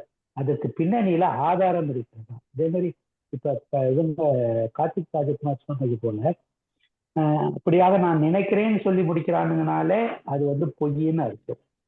நிறைய இமேஜினேஷனை இன்னைக்கு வந்து ஏஐ மூலமா கொண்டு வராங்க. அதே மாதிரி இது ரொம்ப அதிகமாயிடுச்சு, நீங்க இதெல்லாம் பார்க்கலாம். அதனால ரொம்ப ஜாக்கிரதையா இருக்கணும். ஆனா இங்கே நம்ம கார்த்திக் ராஜ்குமார் யூஸ் பண்ற அவங்களுக்கு உதவியா இருக்கிற சாமுவேலும் எலிசபெத்தும் இந்த ஏஐ யூஸ் பண்ணி ஏற்கனவே பார்க்க முடியாத கொண்டு வராங்க. ஆனா கொண்டு வர அந்த படங்கள் எல்லாவற்றிற்கு பின்னணியில ஏதாவது ஆதாரம் இருக்கா, ஹூ இஸ் அத்தாரிட்டி அப்படின்னு கேட்டா அதை வவுச்சே பண்றது கார்த்திக் ராஜ்குமார். நான் ஏன் இதை சொல்றேன் அப்படின்னா, நம்ம இதே மாதிரி நம்மளா போய் தேடி இல்லாததெல்லாம் இருக்கிறதா நம்ம நினைச்சுக்கவே கூடாது அப்படின்றது ரொம்ப முக்கியம். அதனால ஜெமிமாவுக்கு நான் சொல்ற ஆலோசனை, நீங்க யூடியூபும் அதெல்லாம் இப்போ பார்க்கும்போது அது ஏஐ ஜெனரேட்டடான்றத புரிஞ்சுங்க. நிறைய ஃபேக் வந்துட்டு இருக்கு, அதனால ஜாக்கிரதையா இருக்கணும். ஆனா இங்க ஏஐ யூஸ் பண்றதை பத்தி நான் ஒரு பெரிய ஆர்டிக்கல்னா ஒரு ஆர்கனைசேஷனுடைய பாலிசி ஏஐ யூஸ் பண்ணக்கூடாதுன்றதுல அது எப்படி யூஸ் பண்ணணும்ன்றத பொறுத்து ஒரு பெரிய இதையே வந்து நான் கார்த்திக் ராஜ்குமாருக்கும் எலிசபெத்துக்கும் நான் ஃபார்வர்ட் பண்ணியிருக்கேன். அவங்களும் படிச்சிருப்பாங்கன்னு நினைக்கிறேன். நான் தம்ஸ் அப் போட்டிருந்தாரு கார்த்திக் ராஜ்குமார், அதனால படிச்சிருப்பாங்கன்னு நினைக்கிறேன். இந்த யூடியூப்ல யாராவது இதை கேட்டிருந்தீங்கன்னா கூட உங்களுக்கும் சொல்றேன், நினைக்கிறதெல்லாம் நம்ம வந்து ஏஐ மூலம் கொண்டு வர முடியும். அந்த வைல்டு இமேஜினேஷன் எல்லாம் உண்மை போல காண்பிக்க முடியும். அப்படி உண்மை போல காண்பிக்கிறது எல்லாம் உண்மை நம்பிட்டீங்கன்னா நம்ம வாழ்க்கையில ரொம்ப ஏமாந்துருவோம். அதனால ரொம்ப ஜாக்கிரதையாக அதுக்கு பின்னணியில அத்தாரிட்டி இருக்கா, ஆத்தென்டிகேஷன் இருக்கா, அது ஒர்க் பண்ணதுக்குரியதான என்ன ப்ராப்பர் என்ன டாக்குமெண்ட்ஸ் இருக்கா, என்ன ஆர்டிஃபேக்ட்ஸ் இருக்கா, இதெல்லாம் வந்து வெரிஃபை பண்ணாம நம்பிடாதீங்கன்னு நான் ஜெமிமாவுக்கு மாத்திரம் எல்லாருக்கும் சொல்றேன். அதான் என்னோட சஜஷன் பிரதர். ஏன்னா இன்னைக்கு நீங்க ஜியாகிரபி கிளாஸ் மாதிரி தான் இருந்தது. ஆனால் இது ரொம்ப ரொம்ப ரொம்ப யூஸ்ஃபுல், ரொம்ப ரொம்ப யூஸ்ஃபுல். ஏன்னா நம்ம நினைக்காத சில காரியங்களை நினைச்சு பார்க்க வைக்கிறது. அது வந்து சாமுவேலும் எலிசபெத்தும் அதுக்கு ஒரு என்ன விஷுவலைசேஷன் கொண்டு வந்தாங்க. இது நல்லா இருக்கு, ரொம்ப நல்லா இருக்கு. பட் இப்ப காலகட்டம் எப்படின்னா, இப்படியே நம்ம போயிட்டு இருக்கிறோம். எப்படின்னா சயின்டிபிக்கா எதையாவது நம்பினாதான் நம்புவோன்ற காலகட்டத்துல இல்ல, சயின்டிபிக்கா தான் எல்லாம் நடந்திருக்கு ஏற்கனவேன்னு வெளிக்கொண்டு வரக்கூடிய இப்படிப்பட்டதான ஆதாரப்பூர்வமான நிகழ்வுகள் ரொம்ப வச்சேன். காத்திருக்க ராஜ்குமார் அவங்களுக்காக, அவங்களுடைய ஊழியத்துக்காக நான் ஜெபம் பண்ணிக்கிறேன். எலிசபெத்துக்காகவும் சாமுக்காகவும். தேங்க்யூ. Thank you so much. நீங்க சொல்றது ஒரு இது உண்மைதான். நிறைய பேர் ஏஐ வந்து ஒரு ஃபேண்டாசி மாதிரி பயன்படுத்துறாங்க. அதுல வந்து கடவுளோட எலிமெண்ட்டை சேர்த்துக்கிறாங்க. அது உடன்பாடு இல்லை. நம்ம எது பண்ணாலும் ஆண்டவருடைய வார்த்தைக்கான ஆதாரம் இருக்கணும்.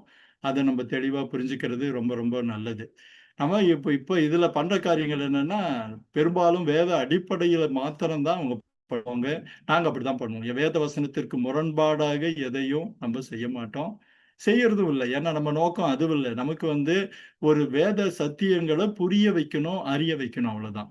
இப்போ இப்போ வாதை வந்ததை வந்து நம்ம நிறைய ஏஐ போட்டோம். அதற்கான காரணம் என்னன்னா, எப்படிப்பா தவளை வருங்கிறது. நம்ம குழந்தைங்களுக்கு சொல்லலாம், குட்டி குட்டியா தவளை வந்து மேலெல்லாம் நரம்புச்சுன்னு. அதை ஏஐ படத்துல பார்க்குறப்போ குழந்தைகள் மனதுல இந்த வாதையை பற்றின நினைப்புகள் புரியும். அப்படிதான் வந்ததுன்னு அர்த்தம் இல்ல. அது வந்து ஒரு ரிப்ளிகா. அந்த மாதிரி பயன்படுத்துவதுல தவறு இல்லைன்னு தான் நான் நம்புறேன். ஆனா என்னன்னா, ஒண்ணுமே நடக்காத ஒரு விஷயத்தை ஏஐ பண்ணி ஒரு ஆண்டவர் ஒரு பெரிய பாறை தூக்கி போட்டா கத்தி வச்சு தடுக்கிற மாதிரி அப்படியான காரியங்களை வந்து எனக்கு அது எந்த அளவு ஆரோக்கியமா இருக்கும்னு தெரியல. அது நம்ம பண்ணக்கூடாது தான். மற்றபடி அவர் பிரதர் சொல்றது ஒரு நல்ல காரியம். நமக்கு ஆரோக்கியம் இல்லை, ஒரே ஒரு காரியத்தை சேர்த்தணும் பிரதர். விஞ்ஞானம் வந்து ஒரு நாளும் வேதத்திற்கு மேற்பட்டது அல்ல. நம்ம என்னன்னு கேட்டா, விஞ்ஞானத்தையும் பைபிளையும் நேர் எதிரிகளாக சித்தரிக்கிறவங்க இருக்கிறாங்க. விஞ்ஞான தரவுகள் மாறக்கூடியவை.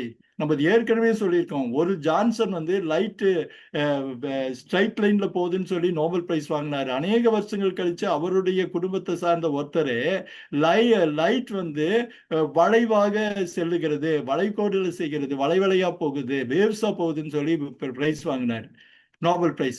அப்ப என்னன்னா, விஞ்ஞானங்கள் வந்து கிடைக்கிற தரவுகளின் அடிப்படையில் உண்மையை யூகிக்கிற ஒரு காரியம். ஆனா வேதாகமம் வந்து சொன்ன நாளிலிருந்து சத்தியமாய் நிலைத்திருக்கிற காரியம்.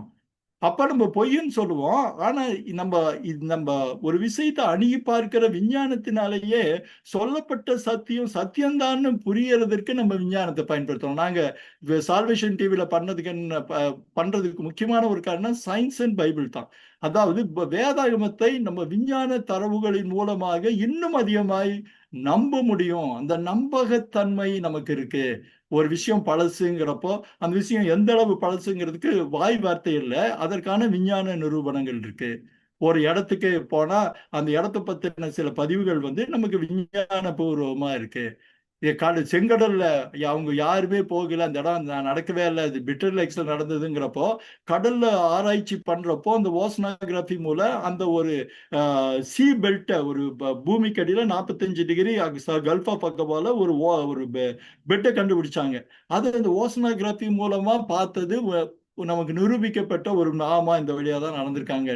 அதே அண்டர் வாட்டர் போட்டோகிராஃபில பார்க்கிறப்போ அந்த பார்வோனுடைய சக்கரங்கள் எல்லாம் எடுத்தப்போ அதுவும் நிரூபிக்கப்பட்ட ஒண்ணு.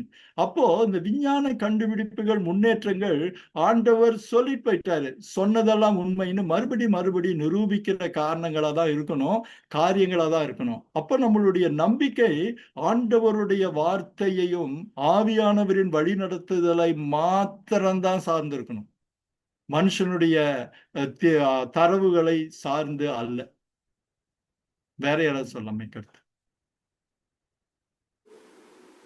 அருமையா சொன்னீங்கன்னா, இன்னைக்கு பார்த்த எல்லா இதுவுமே வந்து ஆண்டவருடைய படைப்புடைய பிரம்மாண்டத்தை ரொம்ப அருமையா, அதுவும் அந்த தண்ணி பூமிக்கு மேலே, நான் ஜெனிசிஸ் 1ஆவது அதிகாரம் வாசிக்கும் போது எல்லாமே வந்து நான் யோசிச்சிருக்கேன். ஆண்டவர் சிருஷ்டிக்கும் போது, ஏன்னா சண்டே கிளாஸ் பிள்ளைங்களுக்கு சொல்லி கொடுக்கும்போது தான் அப்படி தான் ஃபஸ்ட்டு இருட்டாக இருந்துச்சு, தண்ணியாக இருந்துச்சு. அந்த தண்ணியை 2ஆக பிரித்தாருன்னு சொல்லும்போது மேலே மேலேயும் கீழேயும் பிரித்ததை வந்து சொல்கிறதுக்கு எப்படி சொல்கிறது அப்படின்ற மாதிரி இருக்கும். இப்போ நல்லா புரிஞ்சுதண்ணா. இன்றைக்கி அந்த பிக்சரோட இல்லஸ்ட்ரேஷன் வந்து அது சாம் அருமையாக எடுத்திருந்தாப்புல. அது நல்லா புரிஞ்சுது அது பார்க்குறதுக்கு. அதே மாதிரி அந்த பெருவிலங்குகள் பற்றின காரியங்கள், இன்னும் நிறைய விஷயங்கள் எல்லாமே ரொம்ப ஆச்சரியமாக இருக்குது. அதே மாதிரி இந்த சயின்ஸுக்கும் இது வேதத்துக்கும் இருக்கிற அந்த கால அந்த கேப்லாம் வந்து இன்னும் வந்து அதிகமாக தெரிஞ்சுக்கணுன்னு ஆசையாக இருக்கிறேண்ணா. ரொம்ப தேங்க்ஸ் அண்ணா. பண்ணுவோம். ஓகே.